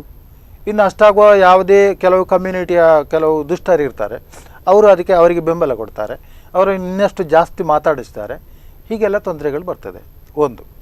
ಇನ್ನೊಂದು, ಗುರುವಿನ ಅತಿಚಾರ ಫಲದಿಂದ, ಅತ್ಯಂತ ವೇಗದ ಫಲದಿಂದ ಇದು ಪ್ರಕೃತಿಯ ಮೇಲೆ ದುಷ್ಪರಿಣಾಮವನ್ನು ಬೀರ್ತದೆ. ಸಾಮಾನ್ಯವಾಗಿ ಇನ್ನು ಧನುರಾಶಿಗೆ ಸಂಚಾರ ಮಾಡುವಂಥದ್ದು ಗುರು, ಅದು ಅಗ್ನಿತತ್ವ ರಾಶಿ ಆಯಿತು. ಆವಾಗ ಪಶ್ಚಿಮ ರಾಷ್ಟ್ರಗಳಲ್ಲೆಲ್ಲ ಭೂಕಂಪಗಳು ಅಥವಾ ಜ್ವಾಲಾಮುಖಿಗಳು ಇದೆಲ್ಲ ಹೇಳಲಿಕ್ಕೆ ಸಾಧ್ಯ ಉಂಟು. ಇನ್ನು ಪೂರ್ವ ರಾಷ್ಟ್ರ, ಜಪಾನ್, ಇಂಡೋನೇಷ್ಯಾ ಇತ್ಯಾದಿ ರಾಷ್ಟ್ರಗಳಲ್ಲೆಲ್ಲ, ಫಿಲಿಪೈನ್ಸ್ಗಳಲ್ಲೆಲ್ಲ, ಪೂರ್ವ ರಾಷ್ಟ್ರಗಳಲ್ಲಿ ಅಲ್ಲಿ ಕೂಡ ಇದರ ಪರಿಣಾಮ ಬೀರಲೇಬೇಕು. ಆವಾಗ ಏನಾಗ್ತದೆ, ಅಲ್ಲಿ ಸುನಾಮಿ ಹೇಳುವಂಥದ್ದು. ಮೊದಲೇ ಅದೆಲ್ಲ ಅರ್ಥಕ್ವೇಕ್ ಝೋನು, ಸಣ್ಣ ಸಣ್ಣ ದ್ವೀಪಗಳಾದದ್ದು, ಅದು ಆಗಾಗ ಟ್ರೆಮರಿಂಗ್ ಆಗ್ತಾ ಆಗ್ತಾ ಆಗ್ತಾ ಅದು ದ್ವೀಪಗಳು ಬೇರೆ ಬೇರೆ ದ್ವೀಪಗಳಾಗಿದೆ. ಅಲ್ಲಿ ದುಷ್ಪರಿಣಾಮಗಳಾಗ್ತದೆ. ಇಲ್ಲಿ ನಾವು ಇನ್ನೊಂದು ಯೋಚನೆ ಮಾಡಬೇಕು, ಅಲ್ಲಿ ದುಷ್ಪರಿಣಾಮ ಆದರೆ ನಮಗೆ ಏನು ಅಂತ ಹೇಳುವಂಥದ್ದು ಇರ್ತದೆ. ಅದು ಕ್ರಮೇಣ ನಮಗೂ ಕೂಡ ಅದೇ ಬರ್ತದೆ. ಹೌದು, ಅಲ್ಲಿಂದ ಸುನಾಮಿ ಬರೋದು, ನಮ್ಮ ಕರಾವಳಿಗೆ ಬಡಿಯುವಂಥದ್ದು. ಇನ್ನು ನಾವು ಅವರನ್ನು ಹೊಂದಿಕೊಂಡಿರ್ತೇವೆ, ಅಲ್ಲಿಯ ಪ್ರಾಡಕ್ಟ್ಗಳು ನಮಗೆ ಬರಬೇಕು, ಅಲ್ಲಿ ಅವರು ನಾಶ ಆಗುವಂಥದ್ದು, ಅದು ಎಲ್ಲ ನಮಗೆ ಪರೋಕ್ಷವಾಗಿ ಇನ್ನೊಂದು ರೀತಿಯ ತೊಂದರೆಗಳನ್ನು ಕೊಡ್ತದೆ. ಈಗ ಕರಾವಳಿ ಭಾಗದ ಜನತೆಗೆ ನಾವು ರಾಜ್ಯವನ್ನ ತಗೊಳ್ಳೋದು ಬೇಡ, ಈಗ ಕರಾವಳಿ ಜನತೆಗಾಗಿರ್ಬೋದು, ಆ ಜನತೆಯ ಒಂದು ಸ್ಥಿತಿ ಹೇಗಿರುತ್ತೆ ಅಂದರೆ, ಕರಾವಳಿಗೆ 2019 ಒಳ್ಳೆಯದ ಕೆಟ್ಟದ್ದ ಅಂತ? ಅಲ್ಲ, ನಮ್ಮ ಒಂದು ಬಹಳ ಪ್ರಾಮುಖ್ಯ ವಿಚಾರ ಅಂತ ಹೇಳಿದರೆ, ಇದು ಪರಶುರಾಮ ಸೃಷ್ಟಿ ಆಯಿತು. ಪರಶುರಾಮ ಸೃಷ್ಟಿ ಅಂತ ಹೇಳಿದರೆ, ಆ ಪರಶುರಾಮನು ಹುಡುಕಿ ನೋಡಿದಂತಹ ಎಲ್ಲ ರೀತಿಯನ್ನು ಕೂಡ ತೊಂದರೆಗಳಿಲ್ಲದಂತಹ ಒಂದು ಸೃಷ್ಟಿಯನ್ನು, ರಾಜ್ಯವನ್ನು ಮಾಡಿದ್ದಾನೆ. ಆವಾಗ ಪರಶುರಾಮ ಕ್ಷೇತ್ರ ಅಂತ ಹೇಳ್ತಾರೆ. ಇಲ್ಲಿ ಈವರೆಗೆ ದೊಡ್ಡ ಪ್ರಮಾಣದ ಸುನಾಮಿಗಳಾಗಲಿ ಅಥವಾ ಚಂಡಮಾರುತಗಳಾಗಲಿ ಒಂದು ಊರೇ ನಾಶ ಆದದ್ದು ನಮಗೆ ಕಾಣೋದಿಲ್ಲ. ಅಂಥ ಪಳವಳಿಕೆಗಳು ಇದೆ. ಸುಮಾರು ಒಂದು 10 ಶತಮಾನಗಳ ವಿಚಾರವನ್ನು ನಾವು ನೋಡಿದಾಗ ಅಂಥದ್ದು ಬರಲಿಲ್ಲ. ಆದರೂ ಕೂಡ ಇಲ್ಲಿ ಜನಸಂಖ್ಯೆ ಜಾಸ್ತಿ ಆದಾಗ ಜೀವಹಾನಿಗಳಾಗಲಿಕ್ಕೆ ಸಾಧ್ಯತೆ ಉಂಟು. ಚಂಡಮಾರುತಗಳು ಇದೆಲ್ಲ ಕರಾವಳಿಗೆ ಬಡಿದಾಗ ಇಂಥದ್ದು ಬರಲಿಕ್ಕೆ ಸಾಧ್ಯ. ಇದು ಎಲ್ಲಿಂದ ಬರ್ತದೆ ಅಂತ ಹೇಳಿದರೆ, ಅದರ ಸೆಂಟ್ರ್ ಪಾಯಿಂಟ್ ಆ ಕಡೆ ಇನ್ನೂ ಪೂರ್ವಕ್ಕೆ ಇರ್ತದೆ, ಈ ಕಡೆಯಿಂದ ಇನ್ನೂ ಪಶ್ಚಿಮಕ್ಕೆ ಇರ್ತದೆ. ಅಲ್ಲಿಂದ ನಮಗೆ ತೊಂದರೆಗಳು ಬರಲಿಕ್ಕೆ ಸಾಧ್ಯತೆ ಉಂಟು. ಇನ್ನು ಹವಾಮಾನ ವೈಪರೀತ್ಯ ಅಂದರೆ ಅನಾರೋಗ್ಯಗಳು, ಮಾನಸಿಕ ಅನಾರೋಗ್ಯಗಳು ಇದೆಲ್ಲ ಬರಲಿಕ್ಕೆ ಸಾಧ್ಯ ಉಂಟು. ಇನ್ನೊಂದು ಬಹಳ ಪ್ರಾಮುಖ್ಯದ ವಿಚಾರ ಅಂದರೆ, ಈ ವೃಶ್ಚಿಕ ರಾಶಿ ಮತ್ತು ಈ ಧನುರಾಶಿಯಲ್ಲಿ ಗುರು ಸಂಚಾರ ಕಾಲದಲ್ಲಿ ಗುರು ಪುತ್ರಕಾರಕನಾಗ್ತಾನೆ. ಪುತ್ರಕಾರಕನಾದಾಗ ಈ ಗರ್ಭಿಣಿಯರಿಗೆ ತೊಂದರೆಗಳು ಬರ್ತದೆ, ಮಕ್ಕಳ ಬೆಳವಣಿಗೆಗಳು ಸರಿಯಾಗುವುದಿಲ್ಲ, ಅಥವಾ ವಿಚಿತ್ರ ರೂಪದ ಮಕ್ಕಳು ಜನಿಸುವಂಥದ್ದು, ಅದನ್ನು ಅಬಾರ್ಷನ್ ಮಾಡಿಸುವಂಥದ್ದು, ಇಂಥದ್ದೆಲ್ಲ ಸಮಸ್ಯೆಗಳು ಈ 1 ವರ್ಷದಲ್ಲೆಲ್ಲ ಸಂಭವಿಸ್ಬೋದು ಅಂತ. ಓಕೆ ಓಕೆ ನಿಮ್ಮ ಜೊತೆ ಮತ್ತಷ್ಟು ಮಾತುಕತೆ ಮುಂದುವರಿಸ್ತೇನೆ. ವೀಕ್ಷಕರು, ಈಗಾಗಲೇ ಪ್ರಕಾಶ್ ಅಮ್ಮಣ್ಣಾಯ್ ಅವರು ನಮ್ಮ ಸ್ಟುಡಿಯೋದಲ್ಲಿದ್ದಾರೆ. ಅವರು ನಿಮಗೆ ಗೊತ್ತಿರ್ಬೋದು, ಸಿನಿಮಾ ರಂಗದವರ ಬಗ್ಗೆ ಸಾಕಷ್ಟು ವಿಷಯಗಳನ್ನು ಈಗಾಗಲೇ ತಿಳಿಸಿದ್ರು. ರಾಜಕೀಯ ರಂಗದಲ್ಲಿ ಯಾವ ರೀತಿ ಬದಲಾವಣೆ ಆಗುತ್ತೆ ಅನ್ನೋದನ್ನು ಕೂಡ ತಿಳಿಸಿದ್ರು. ಹಾಗಿದ್ರೆ 2019ರಲ್ಲಿ ರಾಜಕೀಯ ಕ್ಷೇತ್ರ ಆಗಿರ್ಬೋದು, ಸಿನಿಮಾ ಕ್ಷೇತ್ರದಲ್ಲಿ ಯಾವ ರೀತಿ ಬದಲಾವಣೆಗಳಾಗುತ್ತೆ, ಏನೆಲ್ಲ ನಡೀಬಹುದು, ಇದೆಲ್ಲದರ ಬಗ್ಗೆ ನಾವು ಮಾತುಕತೆ ನಡೆಸಲಿಕ್ಕಿದೆ. ಅದಕ್ಕಿಂತ ಮುಂಚೆ ಕಾರ್ಯಕ್ರಮದಲ್ಲಿ ಬ್ರೇಕ್.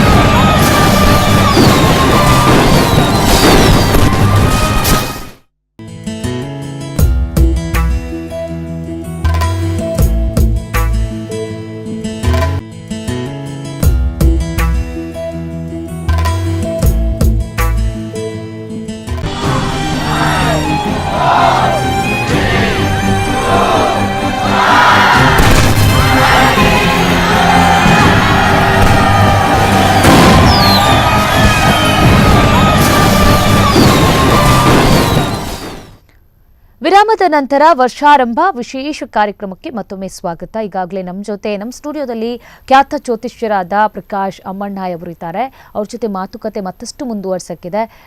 ಸರ್, ಈಗಾಗಲೇ ನೀವು ಈ ಹಿಂದೆ ಸಿನಿ ರಂಗದವರದ್ದಾಗಿರ್ಬೋದು, ರಾಜಕೀಯ ವಿಶ್ಲೇಷಕರಾಗಿ ಸಾಕಷ್ಟು ಯಾವ ರೀತಿ ರಾಜಕೀಯ ರಂಗದಲ್ಲಿ ಬದಲಾವಣೆ ಆಗುತ್ತೆ ಅನ್ನೋದನ್ನು ಈ ಹಿಂದೆ ಕೂಡ ತಿಳಿಸಿದ್ರಿ.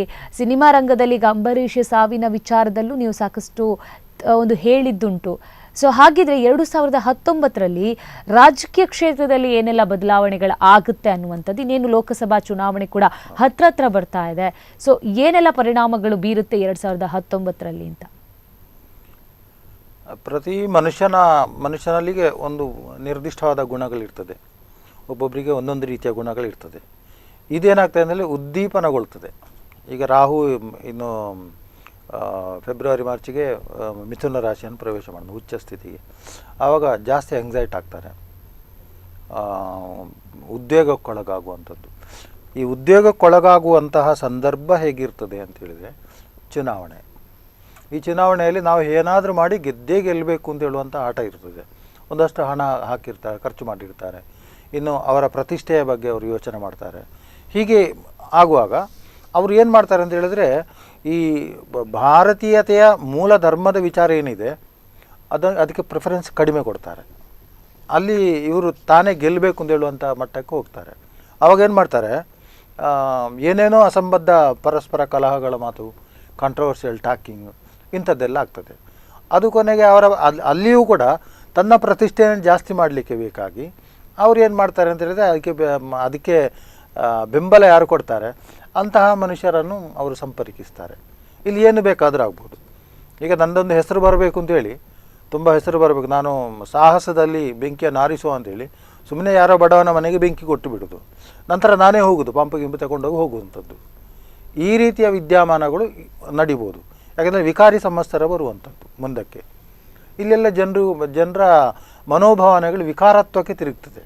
ಅದು ಎಲ್ಲರದ್ದು ತಿರುಗ್ತದೆ ಅಂತ ಹೇಳಲಿಕ್ಕಾಗೋದಿಲ್ಲ. ಯಾರಿಗೆ ಆ ಗುರು ದುರ್ಬಲನಾಗಿದ್ದಾನೋ ಅಂಥವರೆಲ್ಲ ಅಂಥ ಸಾಹಸಕ್ಕೆ ಕೈ ಹಾಕ್ತಾರೆ. ಇದು ಒಂದು ರೀತಿಯಲ್ಲಿ ರಾಷ್ಟ್ರಕ್ಕೆ ನಷ್ಟವನ್ನು ತರುವಂಥ ಒಂದು ಇದಾಗ್ತದೆ, ವಿದ್ಯಮಾನ ಆಗ್ತದೆ. ಓಕೆ, ಇದಕ್ಕೆಲ್ಲ ನಿಯಂತ್ರಣ ಬೇಕು. ಈಗ ನೀವು ಈ ಹಿಂದೆ ಹೇಳಿದ್ರಿ ಪಂಚರಾಜ್ಯಗಳ ಚುನಾವಣೆಯಲ್ಲಿ ಬಿಜೆಪಿ ಸೋಲನ್ನು ಅನುಭವಿಸಿದೆ. ಹೌದು. ಸೊ ಮುಂದೆ ಲೋಕಸಭಾ ಚುನಾವಣೆಯಲ್ಲಿ ಬಿಜೆಪಿ ಎಷ್ಟರ ಮಟ್ಟಿಗೆ ಒಂದು ಪವರ್ಫುಲ್ ಆಗಿರುತ್ತೆ, ಅಥವಾ ಕಾಂಗ್ರೆಸ್ ಯಾವ ರೀತಿ ಪವರ್ಫುಲ್ ಆಗಿರುತ್ತೆ? ಯಾಕಂದ್ರೆ ಚುನಾವಣೆ ಎರಡೂ ಕಣಕ್ಕೂ ಪ್ರತಿಷ್ಠೆಯ ರಂಗ ಆಗಿರುವಂಥದ್ದು, ತಾವು ಗೆಲ್ಲಬೇಕು ಅನ್ನುವಂಥದ್ದು ಇದ್ದೇ ಇರುತ್ತೆ. ಸೊ ಎರಡು ಪಕ್ಷಗಳಿಗೆ ಯಾವ ಥರ ಇರುತ್ತೆ ಅನ್ನುವಂಥದ್ದು ಆ ಪಕ್ಷದ ವಿಚಾರಕ್ಕೆ ಬಂದರೆ, ಈಗ ಬಿಜೆಪಿಯಲ್ಲಿ ನಾವು ಪ್ರಧಾನವಾಗಿ ಆ ಒಂದು ನೇತೃತ್ವವನ್ನು ನೋಡುವಂಥದ್ದು, ಕಾಂಗ್ರೆಸ್ನಲ್ಲಿ ಕೂಡ ಒಂದು ನೇತೃತ್ವವನ್ನು ನೋಡುವಂಥದ್ದು. ಸಾಮಾನ್ಯವಾಗಿ ನೀವು ಮೋದಿಯವರನ್ನು ಗಮನಿಸಿರ್ಬೋದು, ಎಲ್ಲರೂ ಮೋದಿಯವರನ್ನು ಗಮನಿಸಿರ್ಬೋದು. ಏನೋ ಒಂದು ಸ್ವಲ್ಪ ಜನರು ನ್ಯೂನತೆಗಳನ್ನು ಕಾಣಬಹುದು.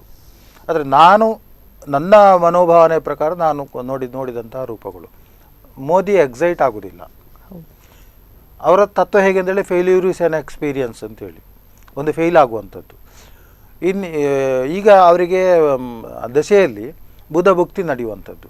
ಬುಧದ ಭುಕ್ತಿಯು ಕರದ್ರೆ ಕಾಣಾಧಿಪತಿ ಅಂತೇಳಿ, ಕರದ್ರೆ ಕಾಣ ಅಂತ ಹೇಳಿದ್ರೆ ಒಂದು ಸ್ಥಿತಿಯನ್ನು ನಾಶ ಮಾಡುವಂಥದ್ದು, ಮರಣ ಅಲ್ಲ, ಒಂದು ಸ್ಥಿತಿಯನ್ನು ನಾಶ ಮಾಡುವಂಥದ್ದು. ಅದನ್ನು ಈಗಾಗಲೇ ಪಂಚರಾಜ್ಯ ಚುನಾವಣೆಗಳಲ್ಲಿ ಮಾಡಿ ಆಗಿದೆ. ಅದರಲ್ಲಿ ನನಗೊಂದು ನನ್ನ ಇದು ಲಾಜಿಕ್ಕಿನ ಬಗ್ಗೆ ನನಗೆ ಒಂದು ಧೈರ್ಯ ಬಂತು. ನಾನು ಆ ರೀತಿ ಪ್ರೆಡಿಕ್ಟ್ ಮಾಡಿ ಆ ದೃಷ್ಟಿಕೋನದಲ್ಲಿ ಪ್ರೆಡಿಕ್ಟ್ ಮಾಡಿ ಅದು ಅದರಂತೆ ಆಯ್ತಲ್ಲ, ಹೆಮ್ಮೆ ಅಲ್ಲ, ನನ್ನ ಲಾಜಿಕ್ಕಿನ ಮೇಲೆ ನನಗೊಂದು ಧೈರ್ಯ ಬರಲಿಕ್ಕೆ ಶುರುವಾಯಿತು. ಹಾಗಾಗಿ ಅಲ್ಲಿ ಪಂಚರಾಜ್ಯ ಚುನಾವಣೆಯಲ್ಲಿ ಬಿ ಜೆ ಪಿಗೆ ಹಿನ್ನಡೆ ಆಯಿತು. ಆದರೆ ಬಿ ಜೆ ಪಿಯಲ್ಲಿ ಒಂದು ಈವರೆಗೆ ಹೇಗೆ ಅಂತ ಹೇಳಿದರೆ ಅವರು ಸೋತಾಗ ಅದನ್ನು ಪರಿಮಾರ್ಜನೆ ಮಾಡಿಕೊಂಡು ಬಂದವರು. ಇಲ್ಲದಿದ್ದರೆ ಇಷ್ಟು ದೇಶದಲ್ಲಿ ಇಷ್ಟು ರಾಜ್ಯಗಳನ್ನೆಲ್ಲ ಸ್ವಾಧೀನ ಮಾಡಿಕೊಳ್ಳಿಕ್ಕೆ ಸಾಧ್ಯ ಇರಲಿಲ್ಲ, ಒಂದು ಬಲಿಷ್ಠ ಸರ್ಕಾರ ಮಾಡಲಿಕ್ಕೂ ಸಾಧ್ಯ ಇರಲಿಲ್ಲ.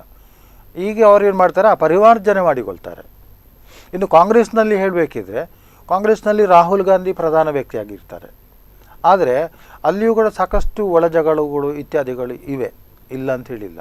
ಆದರೆ ಪಕ್ಷದ ಸಂಘಟನೆಯಲ್ಲಿ ಮೋದಿಯವರು ಪಕ್ಷವನ್ನು ಕಂಟ್ರೋಲ್ ಮಾಡಿದಷ್ಟು ರಾಹುಲ್ ಗಾಂಧಿಗೆ ಮಾಡಲಿಕ್ಕೆ ಆಗ್ತಾ ಇಲ್ಲ. ಆಗ ಅವ್ರು ಏನು ಮಾಡ್ತಾರೆ, ಗೆದ್ದಾಗ ಬೀಗಿತಾರೆ, ನಾವು ಗೆಲ್ಲಿಲ್ವ ಅಂತ ಹೇಳುವಂಥದ್ದು ಒಂದು ಅಹಂಕಾರ ಬಂದು ಬಿಡ್ತದೆ. ಈ ಅಹಂಕಾರವೇ ಕೊನೆಗೆ ತೊಂದರೆಗಳಾಗ್ತದೆ. ಇನ್ನೊಂದು ಕಡೆಯಿಂದ ಮತ್ತೊಂದು ಉಳಿದುಳಿದ ಪಕ್ಷಗಳು ಮಹಾಗಠಬಂಧನ ಅಂತೇಳಿ ಮಾಡಿಕೊಳ್ತವೆ. ಇಲ್ಲಿಯೂ ಕೂಡ ಈ ಚುನಾವಣೆಗಳ ಸೋಲು ಗೆಲುವು ಸಾಮಾನ್ಯವಾಗಿ ಒಂದು ಜಿಲ್ಲಾ ಪಂಚಾಯತ್ ಚುನಾವಣೆ ನಡೆದು ಈ ಮಧ್ಯೆಯಲ್ಲಿ ನಡೆದರೂ ಕೂಡ, ಅಥವಾ ಒಂದು ಕಾರ್ಪೊರೇಷನ್ ಲೆವೆಲಲ್ಲಿ ಚುನಾವಣೆ ನಡೆದರೂ ಕೂಡ, ಇಲ್ಲಿಯೂ ಕೂಡ ಇವರು ಮಹಾ ದೊಡ್ಡ ಚುನಾವಣೆ ಅಂತ ಹೇಳಿಕೊಂಡು ದೊಡ್ಡ ಶಕ್ತಿ ಬಂತು ಅಂತೇಳಿ ಗಠಬಂಧನದಿಂದ ಹೊರಗೆ ಹೋಗುವಂಥದ್ದು, ಒಳಗೆ ಬರುವಂಥದ್ದು ಈಗಾಗಲೇ ನಾವು ನೋಡ್ತಾ ಇರ್ತೇವೆ. ಸ್ವತಂತ್ರವಾಗಿ ಬಲಿಷ್ಠವಾಗಿ ಬರುವಂಥ ಪಕ್ಷ ಅಂತ ಹೇಳಿದರೆ 2019 ಚುನಾವಣೆಯಲ್ಲಿ ಬಿ ಜೆ ಪಿ ಅಂತ ಹೇಳಬೇಕು, ಮೋದಿಯ ನೇತೃತ್ವದಲ್ಲಿ. ಆಗ ಅವರಿಗೇನಾಗ್ತದೆ, ಬುಧ ಭುಕ್ತಿ ಹೋಗಿ ಕೇತು ಭುಕ್ತಿ ಬರ್ತದೆ. ಕೇತು ಭುಕ್ತಿಯಲ್ಲಿ ಎರಡು ರೀತಿಯ ಗುಣಗಳುಂಟು. ನಿರ್ಲಿಪ್ತತೆಯಲ್ಲಿ ಎರಡು ಗುಣಗಳು. ಒಂದು ಸೋತು ನನ್ನಿಂದ ಆಗುವುದಿಲ್ಲ ಅಂಥೇಳಿ ಸುಮ್ಮನೆ ಕೂತ್ಕೊಳ್ಳೋದು. ಇನ್ನೊಂದು ತೃಪ್ತಿಕರ, ನಾನು ಕೆಲಸ ಮಾಡಿದ್ದಕ್ಕೆ ಸರಿಯಾಗಿ ನನಗೆ ಉತ್ತರ ಸಿಕ್ಕಿದೆ, ಐ ಆಮ್ ಹ್ಯಾಪಿ ಅಂಥೇಳಿ ಅವರು ಅದನ್ನು ಇಟ್ಟುಕೊಳ್ಳುವಂಥದ್ದು. ಬಿ ಜೆ ಪಿಗೆ ಈ ಸಲದ 19 ಚುನಾವಣೆಯಲ್ಲಿ ಬಿ ಜೆ ಪಿ ತೃಪ್ತಿ ಪಡ್ತದೆ ಅಂತ. ಸುಮಾರು 285 ಸೀಟುಗಳನ್ನು ಬಿ ಜೆ ಪಿ ಸ್ವತಂತ್ರವಾಗಿ ಪಡೆಯುವಲ್ಲಿ ಅದು ಯಶಸ್ಸನ್ನು ಖಂಡಿತವಾಗಿ ಗಳಿಸ್ತದೆ. ಓಕೆ, ಈಗ ಒಂದು ಕಡೆ ದೇಶದ ವಿಚಾರ ಆಯಿತು, ಇನ್ನು ರಾಜ್ಯದ ಸರ್ಕಾರದ ಬಗ್ಗೆ ನಾವು ಗಮನ ಹರಿಸೋದಾದರೆ, ಮೈತ್ರಿ ಸರ್ಕಾರ ಬಗ್ಗೆ ಸಾಕಷ್ಟು ಚರ್ಚೆಗಳಾಗ್ತಾ ಇತ್ತು ಸಾಲ ಮನ್ನಾ ವಿಚಾರವಾಗಿ. ಈಗ ಸಾಲ ಮನ್ನಾ ಮಾಡಿದ್ದರ ಬಗ್ಗೆ ಕೂಡ ಬಿ ಜೆ ಪಿಯವರು ತಕರಾರುಗಳನ್ನು ಎತ್ತುತ್ತಿದ್ದಾರೆ. ಸೊ ಈ ಒಂದು ಗಲಾಟೆ ಗದ್ದಲಗಳು, ಒಂದು ಕಡೆ ಸಂಪುಟ ವಿಸ್ತರಣೆ ಆಗಿರ್ಬೋದು, ಸತೀಶ್ ಜಾರಕಿಹೊಳಿ ವಿಚಾರ ಆಗಿರ್ಬೋದು, ಇದೆಲ್ಲ ವಿಚಾರಗಳನ್ನು ನೋಡೋದಾದರೆ ರಾಜ್ಯ ಸರ್ಕಾರದಲ್ಲಿ ಏನು ನಡೀತಾ ಇದೆ, ಇದು ಯಾಕೆ ಈ ಥರ ಆಗ್ತಾ ಇದೆ ಅಂತ? ಅಲ್ಲ, ಒಂದು ಈ ಗೋಚಾರದ ಗ್ರಹಗತಿಯ ಇದಾಗಿ, ಯಾಕಂದರೆ ಜ್ಯೋತಿಷ್ಯರ ಹತ್ರ ನೀವು ಪ್ರಶ್ನೆ ಮಾಡಿದರೆ ಅವರು ಅದನ್ನೇ ಹೇಳುವುದು ಮೊದಲು. ರಾಜತಾಂತ್ರಿಕರ ಹತ್ರ ಕೇಳಿದ್ರೆ ಅವ್ರು ಇನ್ನೊಂದು ಹೇಳ್ತಾರೆ, ಒಬ್ಬೊಬ್ಬರು ಒಂದೊಂದು ರೀತಿಯಲ್ಲಿ ಹೇಳ್ತಾರೆ. ಈಗ ನಾನು ಹೇಳುವಂಥದ್ದು ಈ ಜ್ಯೋತಿಷ್ಯದ ರೀತಿಯಲ್ಲಿ ಅದನ್ನು ನೋಡುವ, ಆ ದೃಷ್ಟಿಕೋನದಲ್ಲಿ ನೋಡುವಂಥದ್ದು. ಈ ಸರ್ಕಾರ ಒಂದು ರೀತಿಯಲ್ಲಿ ಐಸಿಯು ಸರ್ಕಾರದಾಗೆ ಇದೆ, ಐಸಿಯುನಲ್ಲಿ ಉಂಟು, ಮುಂದೆ ಹೋಗ್ತಾ ಇಲ್ಲ, ಕೈಗಳಿಗೆಲ್ಲ ಬಂಧನ ಕಾಣ್ತದೆ. ಆದರೆ ಇನ್ನೊಂದು ದೃಷ್ಟಿಕೋನದಲ್ಲಿ ನಾನು ಕುಮಾರಸ್ವಾಮಿಯವರನ್ನು ಅನೇಕ ಸಲ ಹೊಗಳಿದ್ದಿದೆ. ಅವರಿಗೊಂದು ಕರ್ನಾಟಕದ ಪರಿಕಲ್ಪನೆ ಉಂಟು. ಆದರೆ ನಾನು ಇಂತಹ ಸಂಘಟನೆಯೊಂದಿಗೆ, ಇಂತಹ ಪಕ್ಷದ ಒಂದಿಗೆ ಇದ್ದುಕೊಂಡು ರೈತರ ಸಾಲ ಮನ್ನಾ ಮಾಡಿಯೇನೋ, ಕರ್ನಾಟಕದ ಜನಕ್ಕೆ ಕೆಲಸ ಮಾಡಬಹುದೋ, ಇದನ್ನು ಯೋಚನೆ ಮಾಡಿದ್ರೆ ಅವ್ರೇನು ಮಾಡ್ತಾರೆ, ತಕ್ಷಣ ಸಾಲ ಮನ್ನಾ ಘೋಷಣೆ ಮಾಡಿರ್ತಾರೆ. ಅದು ಹೃದಯದಿಂದ ಬರುವಂಥದ್ದು ಅವ್ರದ್ದು. ಅದರದ್ದು ಮಾಡಲಿಕ್ಕೆ ಆಗ್ತಾ ಇಲ್ಲ. ಇನ್ನು ಅದರ ಸಾಧಕ ಬಾಧಕಗಳನ್ನೆಲ್ಲ ನೋಡೋದಿಲ್ಲ, ನೋಡಲಿಕ್ಕೆ ಅಂದರೆ ಇವರು ಬಿಡ್ತಾ ಇಲ್ಲ. ಹೀಗೆ ಇದು ಏಳು ಬೀಳು ಆಗಿಕೊಂಡು ಇವತ್ತೋ ನಾಳೆಯೋ ಅಂತ ಹೇಳಿ ಅದೇ ರೀತಿಯಲ್ಲಿ ಆಗ್ತಾ ಇರ್ತದೆ. ಆದರೆ 2019 ಪೂರ್ತಿ ಮಾಡುವುದಿಲ್ಲ ಈ ಸರ್ಕಾರ, ಇದು ಅದಕ್ಕೆ ಮೊದಲೇ ಪತನಗೊಳ್ತದೆ. ಇಲ್ಲಿ ಇನ್ನೊಂದು ಲಾಜಿಕ್ ಉಂಟು, ಜ್ಯೋತಿಷ್ಯ ಬಿಟ್ಟು ಇನ್ನೊಂದು ಲಾಜಿಕ್ ಉಂಟು. ಎರಡು ಪಕ್ಷಗಳು ಚುನಾವಣಾ ಪೂರ್ವ ಹೊಂದಾಣಿಕೆ ಮಾಡಿಕೊಂಡಿದ್ದರೆ ನಡೀತದೆ. ಇದು ಚುನಾವಣೆಯ ನಂತರ ಅನಿವಾರ್ಯವಾಗಿ ಹೊಂದಾಣಿಕೆ ಮಾಡಿಕೊಂಡದ್ದು. ಹಾಗಾಗಿ ಇದು ನಿಶ್ಚಿತವಾಗಿ ಕೂಡ ಪತನಗೊಳ್ಳುವಂಥ ಸರ್ಕಾರವೇ. ಒಂದು ಕಡೆಯಿಂದ ಬಿ ಜೆ ಪಿ ನಾನು ಮಾಡ್ತೇನೆ ಅಂತ ಹೇಳ್ಬೋದು, ಅಥವಾ ಇವರೊಳಗೆ ಅದನ್ನು ಸ್ವಲ್ಪ ಏನು ಹೇಳ್ತಾರೆ, ರಿಪೇರಿ ಅಂತ ಹೇಳ್ತಾರೆ, ಅದನ್ನು ಮಾಡಿಕೊಳ್ಳೋದು. ಎಷ್ಟು ದಿವಸ ಅಂತೇಳಿ ಮಾಡ್ಬೋದು, ಮಾಡಲಿಕ್ಕೆ ಸಾಧ್ಯ ಇಲ್ಲ. ಹಾಗಾಗಿ ಇದು ಕೊನೆಯ ಹಂತ. ಇದರದ್ದು ಏನಂತ ಹೇಳಿದರೆ, ಕುಮಾರಸ್ವಾಮಿ ಅವರಿಗೆ ಬೇಸತ್ತು, ಅಂದರೆ ಅವರು ಮಾನಸಿಕವಾಗಿ ನೊಂದುಕೊಳ್ತಾರೆ. ಅವರು ಒಂದನೇದಾಗಿ ಅವರ ಆರೋಗ್ಯ ಕೂಡ ಚೆನ್ನಾಗಿಲ್ಲ, ಇನ್ನೊಂದು ಅವರು ಮಾನಸಿಕವಾಗಿ ತುಂಬ ನೊಂದುಕೊಳ್ತಾರೆ. ಅಂದರೆ ನನ್ನ ಒಂದು ಕಲ್ಪನೆಯನ್ನು ನಾನು ಸರಿ ಮಾಡಲಿಕ್ಕೆ ಆಗಲಿಲ್ಲ ಅಂತೇಳಿ ಯಾರಿಗೂ ಬೇಡ ಅಂಥೇಳಿ ವಿಸರ್ಜನೆ ಮಾಡುವಂಥ ಪ್ರಸಂಗ ಬರ್ತದೆ.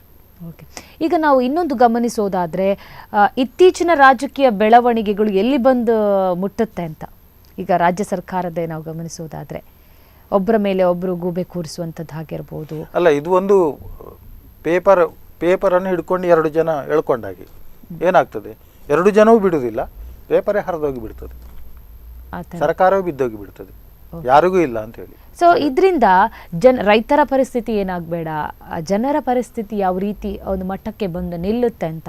ಅಲ್ಲ, ಇಲ್ಲಿಯೇ ಈ ಗ್ರಹ ಸ್ಥಿತಿಗಳು ಕೆಲಸ ಮಾಡುವಂಥದ್ದು ಎಲ್ಲ ಅತಿಯಾಗಿ ಬಿಡ್ತದೆ. ಒಂದನೇ ರಾಹು ಕೂಡ ಇನ್ನು ಮಿಥುನ ರಾಶಿಗೆ ಹೋಗ್ತಾನೆ, ಕೇತು ಧನು ರಾಶಿಗೆ ಬರ್ತಾನೆ, ಶನಿಯು ಬಲಿಷ್ಠನಾಗ್ತಾನೆ, ರಾಜ ಬಲಿಷ್ಠನಾಗ್ತಾನೆ.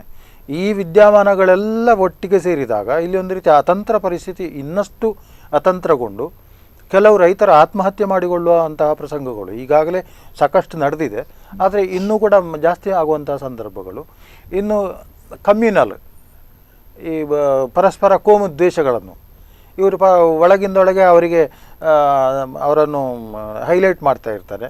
ಆಮೇಲೆ ಈಗಾಗಲೇ ನಾವು ನೋಡಿದ್ದೇವೆ ರಾಮನನ್ನು ನಿಂದನೆ ಮಾಡುವಂಥದ್ದು ಇದೆಲ್ಲ. ಆವಾಗ ಆ ಭಕ್ತರು ರಾಮ ಭಕ್ತರೇನು ಬಿಡುವುದಿಲ್ಲ, ಅವರು ಕೂಡ ಕಾನೂನು ರೀತಿಯಲ್ಲಿ ಹೋಗುವುದಿಲ್ಲ, ಅಥವಾ ಕಾನೂನು ರೀತಿಯಲ್ಲಿ ಹೋಗಿ ಅವರಿಗೆ ಮಾಡಲಿಕ್ಕೆ ಕೆಲಸ ಆಗದಿದ್ದಾಗ ಅವರು ಕಾನೂನನ್ನು ಕೈಗೆತ್ತಿಕೊಳ್ಬೋದು. ಹಾಗೆ ಒಂದು ರೀತಿಯ ಸಂಘರ್ಷದ ಸ್ಥಿತಿ ನಿರ್ಮಾಣ ಆಗ್ಬೋದು. ಯಾವಾಗ ಸರ್ಕಾರ ಪತನ ಆಗ್ತದೋ ಆ ಸಂದರ್ಭದಲ್ಲಿ ಒಂದು ಸಂಘರ್ಷದ ಸ್ಥಿತಿ ನಿರ್ಮಾಣ ಆದರೆ ಅಲ್ಲಿ ಕಾನ್ಸ್ಟಿಟ್ಯೂಷನಲ್ ಪ್ರಾಬ್ಲಮ್ ಬರ್ಬೋದು, ಆವಾಗ ಸರ್ಕಾರ ವಿಸರ್ಜನೆ ಆಗ್ಬೋದು. ಇನ್ನೊಂದು ಹೇಳೋದಾದರೆ ರಾಮ ಮಂದಿರ ಅಂದರೆ ಅಯೋಧ್ಯೆಯ ವಿಚಾರ ಆಗಿರ್ಬೋದು, ಶಬರಿಮಲೆ ವಿಚಾರ ಎಲ್ಲಿಗೆ ಬಂದು ನಿಲ್ಲುತ್ತೆ? ಸೊ ಇದು ಯಾಕೆ ಈ ಥರ ಆಗ್ತದೆ? 2019ರಲ್ಲಾದರೂ ಅದಕ್ಕೆ ಒಂದು ಪರಿಹಾರ ಅಥವಾ ಏನಾದರೂ ಒಂದು ತಾತ್ಕಾಲಿಕ ಶಾಶ್ವತ ಪರಿಹಾರಗಳಾಗಿರ್ಬೋದು, ತಾತ್ಕಾಲಿಕ ಪರಿಹಾರ ಸಿಗುತ್ತಾ ಅಥವಾ ಮತ್ತೆ ಮುಂದುವರಿತಾ ಈ ಗಲಾಟೆಗಳು ಇರುತ್ತಾ, ಹೇಗೇನು ಅಂತ? ಅಲ್ಲ, ಲೋಕಸಭಾ ಚುನಾವಣೆಯವರೆಗೆ ಇದಕ್ಕೆ ಪರಿಹಾರ ಸಿಗುವುದಿಲ್ಲ. ರಾಮ ಮಂದಿರದ ವಿಚಾರದಲ್ಲಿಯೂ ಕೂಡ ಅದೆಲ್ಲ ಹೊಸಲಲ್ಲಿ ಇಟ್ಟ ತೆಂಗಿನಕಾಯಿ ಥರ, ಆಚೆಗಿಲ್ಲ ಈಚೆಗಿಲ್ಲ, ಮಧ್ಯದಲ್ಲಿ ನಿಂತುಕೊಂಡಿರ್ತದೆ. ಪ್ರತಿಯೊಂದು ವಿಚಾರವೂ ಕೂಡ ಅದು ಒಂದು ಸ್ಪಷ್ಟವಾದಂತಹ ಇದು ಬರಲಿಕ್ಕೆ ಸಾಧ್ಯವೇ ಇಲ್ಲ. ಅವಸರದಲ್ಲಿ ಇರ್ತದೆ, ಆಗುತ್ತೋ ಇಲ್ಲೋ ಅಂತ ಹೇಳುವಂಥದ್ದು. ಹಾಗಾಗಿ ಲೋಕಸಭಾ ಚುನಾವಣೆಯ ನಂತರ BJP ಮತ್ತೆ NDA ಕೂಟ ತುಂಬ ಲೀಡಿಂಗ್ನಲ್ಲಿ ಬಂದು ಅವರು ನಿರ್ಭಯದಿಂದ ಸರ್ಕಾರ ಮಾಡಿದಾಗ ರಾಮ ಮಂದಿರವೂ ಆಗ್ತದೆ, ಎಲ್ಲ ವಿಚಾರಗಳು ಕೂಡ ಸರಿಯಾಗ್ತಾ ಹೋಗ್ತದೆ. ಓಕೆ, ಇನ್ನೊಂದು ವಿಷಯ ಹೇಳ್ಬೋದು, ಶಬರಿಮಲೆ ಇನ್ನೇನು ಜನವರಿ 14ಕ್ಕೆ ಮಕರ ಜ್ಯೋತಿ. ಹೌದು, ಎಲ್ಲೆಡೆ ಪ್ರತಿ ವರ್ಷ ಸಾಕಷ್ಟು ಭಕ್ತಾದಿಗಳು, ಅಯ್ಯಪ್ಪ ಭಕ್ತಾದಿಗಳು ಅಲ್ಲಿ ಬರ್ತಾರೆ. ಈ ವರ್ಷದಲ್ಲಿ ಕೊಂಚ ಮಟ್ಟಿಗೆ ನಾವು ಸೆಪ್ಟೆಂಬರ್ ನಂತರ ಗಲಾಟೆ ಗದ್ದಳೆಗಳಾಯಿತು, ಮಹಿಳೆಯರು ಹೋಗೋದು, ನಾವು ಅಯ್ಯಪ್ಪ ದರ್ಶನ ಮಾಡ್ತೀವಿ ಅಂತ ಹೇಳೋದು, ಇದೇ ನಡ್ಕೊಂಡು ಬರ್ತಾ ಇದೆ. ಒಂದು 2 ವಾರ ನಿಂತರೆ ಮತ್ತೆ ಸ್ಟಾರ್ಟ್ ಆಗುವಂಥದ್ದು ಇದು ನಡೀತಾ ಬರ್ತಿದೆ. ಈ ಸಲದ ಒಂದು ಮಕರ ಜ್ಯೋತಿಗೆ ಯಾವುದೇ ಪ್ರಾಬ್ಲಮ್ ಆಗೋದಿಲ್ವಾ ಅಥವಾ ಮತ್ತೆ ಸಂಘರ್ಷಗಳು ಆಗುತ್ತಾ, ಹೇಗೆ ಅಂತ? ಇದು ಹೊರಗಡೆ ಮಾತ್ರ ಸಂಘರ್ಷಗಳಾಗ್ಬೋದು, ಒಳಗೆ ಆಗುವುದಿಲ್ಲ. ಯಾಕಂದರೆ ಮಾನಸಿಕವಾಗಿ ಕೂಡ ಅಲ್ಲಿ ಇರುವಂಥ ಪೊಲೀಸ್ ಅಧಿಕಾರಿಗಳಿರ್ಬೋದು ಅಥವಾ ಆಡಳಿತ ಮಂಡಳಿ ಇರ್ಬೋದು, ಮಾನಸಿಕವಾಗಿ ಅವರು ಶಬರಿಮಲೆಗೆ ವಿಚಾರದಲ್ಲಿ ಈ ಸುಪ್ರೀಂ ಕೋರ್ಟ್ ನೀಡಿದಂತಹ ನ್ಯಾಯದ ಆಧಾರದಲ್ಲಿ ಅವರು ಅದನ್ನು ಫಾಲೋಅಪ್ ಮಾಡಬೇಕಾಗ್ತದೆ. ಆದರೆ ಎಲ್ಲಿಯೇ ಮಾಡ್ತಾರೆ ಅಂತ ಹೇಳಿದ್ರೆ ಏನೋ ಅಲ್ಲಿ ಕಾಂಪ್ರಮೈಸ್ ಮಾಡಿಕೊಂಡು ಇದನ್ನು ನವೆಂಬರ್ 14ರ ಮಕರ ಜ್ಯೋತಿಯಲ್ಲಿವರೆಗೆ ಸಮಸ್ಯೆಗಳನ್ನು ಜನವರಿ ಮಕರ ಜ್ಯೋತಿಯಲ್ಲಿವರೆಗೆ ಸಮಸ್ಯೆಗಳನ್ನು ಆಗದಾಗಿ ಮಾಡ್ತಾರೆ. ಆದರೆ ಇದರ ಪರಿಣಾಮವಾಗಿ ಇದು ಹೊರಗಡೆ ಗಲಾಟೆಗಳಾಗ್ಬೋದು. ಒಳಗಡೆ ಯಾವುದೇ ವಿಘ್ನಗಳಿಲ್ಲದೆ ಪ್ರತಿ ಸಲ ಯಾವ ರೀತಿ ಮಕರ ಜ್ಯೋತಿಗೆ ಒಂದು ಅಯ್ಯಪ್ಪ ಭಕ್ತಾದಿಗಳು ಹೋಗ್ತಾ ಇದ್ರು ಅದೇ ತರ ಅಲ್ಲ, ಆತಂಕ ಇರುವುದಲ್ಲಿ ಸಾನ್ನಿಧ್ಯಕ್ಕೆ ಏನೋ ತೊಂದರೆ ಬರ್ತದೆ, ಸಾನ್ನಿಧ್ಯಕ್ಕೆ ಖಂಡಿತವಾಗಿ ಕೂಡ ತೊಂದರೆ ಬರುವುದಿಲ್ಲ. ಯಾಕಂದರೆ ವೃಶ್ಚಿಕ ರಾಶಿಯ ಗುರು ಅವನು ಕಾರಕನಾಗಿ ಅವನಿಗೆ ಉತ್ತಮ ಕ್ಷೇತ್ರ ಆಗ್ತದೆ. ಹಾಗಿರುವಾಗ ಶಬರಿಮಲೆಯ ಒಳಗಡೆ ದೇವತಾ ಸಾನ್ನಿಧ್ಯಕ್ಕೆ ಯಾವುದೇ ರೀತಿಯ ತೊಂದರೆಗಳು ಬರುವುದಿಲ್ಲ. ಪ್ರಯತ್ನ ಮಾಡ್ಬೋದು, ಹೋಗಲಿಕ್ಕೆ ನುಗ್ಗಲು ಪ್ರಯತ್ನ ಮಾಡ್ಬೋದು, ಆದರೆ ಯಾವುದೂ ಆಗುವುದಿಲ್ಲ. ಈಗ ನಾವು ಇನ್ನೊಂದು ಈಗ ಶಬರಿಮಲೆ ವಿಚಾರಕ್ಕೆ ಅದಾಯಿತು. ಸಿನಿರಂಗದತ್ತ ಬಂದರೆ ಅಂಬರೀಷ್ ನಿಧನದ ವಿಷಯದಲ್ಲೂ ನೀವು ಹೇಳಿದ್ರಿ ಈ ಥರ ಆಗುತ್ತೆ, ಈ ಥರ ಹೋಮ ಮಾಡಬೇಕು, ಮೃತ್ಯುಂಜಯ ಹೋಮ ಮಾಡಿದರೆ ಖಂಡಿತ ಅದಕ್ಕೆ ಆಗುತ್ತೆ ಅಂತ. ಅದು ಮಾಡುವಲ್ಲಿ ಸ್ವಲ್ಪ ಎಡವಿದ್ದಾರೆ ಅವರು. ಸೊ ಆ ರೀತಿ ಬಂದಿದೆ ಅಂತ ಹೇಳಿಕೆ ಕೊಟ್ಟಿದ್ರಿ. ಈ ಸಲದ ಸಿನಿರಂಗ ಹೇಗಿರುತ್ತೆ ಅನ್ನುವಂಥದ್ದು? ಅಲ್ಲ, ಕನ್ನಡ ಚಿತ್ರರಂಗದ ವಿಚಾರವನ್ನು ನಾವು ನೋಡಿದಾಗ ಇದು ಜ್ಯೋತಿಷ್ಯ ಬಿಟ್ಟು ಯೋಚನೆ ಮಾಡಬೇಕಾಗ್ತದೆ.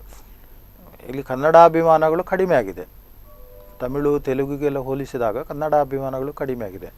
ಆದರೆ ಈ ಮೋದಿಯವರ ಒಂದು ಈ ಡಿಮಾನಿಟೈಸ್ ಇರ್ಬೋದು, ಇದರಿಂದಾಗಿ ಸ್ವಲ್ಪ ಹಣಕಾಸಿನ ಸಮಸ್ಯೆಗಳು ಬರ್ತದೆ. ಇಲ್ಲಾಂದರೆ ಪ್ರತಿಯೊಬ್ಬರು ಕೂಡ ನನಗೆ ಇಂಥ ಫಿಲ್ಮ್ನಲ್ಲಿ ಹೀರೋ ಆಗಿ ಅವಕಾಶ ಸಿಕ್ಕುವುದಿಲ್ಲ ಅಂತ ಹೇಳ್ತಾರೆ, ಅವರೇ ಒಂದು ಹಣ ಹಾಕಿ ಫಿಲ್ಮ್ ಮಾಡ್ತಾರೆ. ಅಂಥದ್ದಕ್ಕೆಲ್ಲ ಕಡಿವಾಣ ಬೀಳ್ತದೆ. ಓಕೆ, ಬೇರೆ ಈಗ ಚಿತ್ರರಂಗದ ನಾಯಕರ ವಿಚಾರ ಆಗ್ಬೋದು, ಒಳ್ಳೆ ನಾಯಕರಿದ್ದಾರೆ ನಮ್ಮ ಕನ್ನಡ ಚಿತ್ರರಂಗದಲ್ಲಿ, ಅವರ ಒಂದು ಚಿತ್ರರಂಗದ ನಡೆ ಹೇಗಿರುತ್ತೆ, ಅಥವಾ ಕನ್ನಡ ಚಿತ್ರರಂಗದಲ್ಲಿ ಏನಾದರೂ ಮೈಲುಗಲ್ಲು ಸೃಷ್ಟಿಯಾಗುತ್ತಾ ಹೇಗೆ ಅಂತ? ಈಗಾಗಲೇ KGF ಚಿತ್ರ ಮೈಲುಗಲ್ಲನ್ನು ಸೃಷ್ಟಿ ಮಾಡಿತ್ತು. ಬೇರೆ ಇದೇ ಥರ ಏನಾದರೂ ಬೇರೆ ರೀತಿಯಲ್ಲಿ ಕನ್ನಡ ಇನ್ನು ಬೇರೆ ಲ್ಯಾಂಗ್ವೇಜ್ಗಳಿಗೆ ಮಾದರಿಯಾಗಿ ರೂಪುರೇಷೆಗಳುಗೊಳ್ಳುತ್ತಾ ಹೇಗೆ? ಅಲ್ಲ, ಅದು ನೀವು ಹೇಳಿದ್ದು ಬಹಳ ಒಂದು ಯೋಚನೆ ಮಾಡುವಂಥ ಪ್ರಶ್ನೆ. ಅದು ರಾಹು ಮಿಥುನ ರಾಶಿಗೆ ಬಂದಾಗ ಉಚ್ಚ ಆರೋಹಿ ಗ್ರಹ ಆಯಿತು. ರಾಹುಕೇತುಗಳಿಂದ ಛಾಯಾಚಿತ್ರಗಳು, ಸಿನಿಮಾಗಳು, ಆಮೇಲೆ ಮಾಧ್ಯಮಗಳು, ಇದನ್ನೆಲ್ಲ ನಾವು ಚಿಂತನೆ ಮಾಡಬೇಕಾಗ್ತದೆ. ಆವಾಗ ಅತ್ಯಂತ ಉತ್ತಮ ಸ್ಥಿತಿಗೆ ನಮ್ಮ ಕನ್ನಡ ಚಿತ್ರರಂಗ ಹೋಗ್ತದೆ. ಇನ್ನಷ್ಟು ಪ್ರೇಕ್ಷಕರು ಅದನ್ನು ಸೇರುವಂಥದ್ದು, ಇನ್ನು ಅದನ್ನು ರಾಷ್ಟ್ರ ಮಟ್ಟದಲ್ಲಿ ಸುದ್ದಿ ಮಾಡುವಂಥದ್ದು, ಇಂಥದ್ದೆಲ್ಲ ಇನ್ನೊಂದು 2 ಸಿನಿಮಾಗಳು ನಿಶ್ಚಿತವಾಗಿಯೂ ಕೂಡ ನಮ್ಮ ಕನ್ನಡ ಚಿತ್ರರಂಗದಲ್ಲಿ ಹೆಸರು ತರಲಿಕ್ಕೆ ಉಂಟು. ಓಕೆ ಓಕೆ, ನಿಮ್ಮ ಜೊತೆ ಮತ್ತಷ್ಟು ಮಾತುಕತೆ ಮುಂದುವರಿಸ್ತೀನಿ. ಸಿನಿರಂಗದ ನಾಯಕರ ಭವಿಷ್ಯಗಳು ಹೇಗಿರುತ್ತೆ, ಜೊತೆಗೆ ಈ ಸಲ ಏನಾದರೂ ಗ್ರಹಣ ಇದೆಯಾ, ಆ ಗ್ರಹಣಗಳು ಯಾವ ರೀತಿ ಇರುತ್ತೆ, ಜೊತೆಗೆ ಈ ವರ್ಷದಲ್ಲಿ ಬರುವಂತಹ ಅತ್ಯುತ್ತಮ ದಿನಗಳು ಯಾವುದು, ಅತ್ಯುತ್ತಮ ವಿಶೇಷವಾದ ದಿನಗಳು ಯಾವುದು, ಜೊತೆಗೆ ಅತ್ಯಂತ ಕಠಿಣವಾದ ದಿನಗಳೇನಾದರೂ ನಾವು ಎದುರಿಸಬಹುದಾದಂತಹ ಪ್ರಸಂಗಗಳು ಬರುತ್ತಾ, ಇದೆಲ್ಲದರ ಬಗ್ಗೆ ತಿಳ್ಕೊಳ್ಳೋಣ. ಅದಕ್ಕಿಂತ ಮುಂಚೆ ಒಂದು ವಿರಾಮ.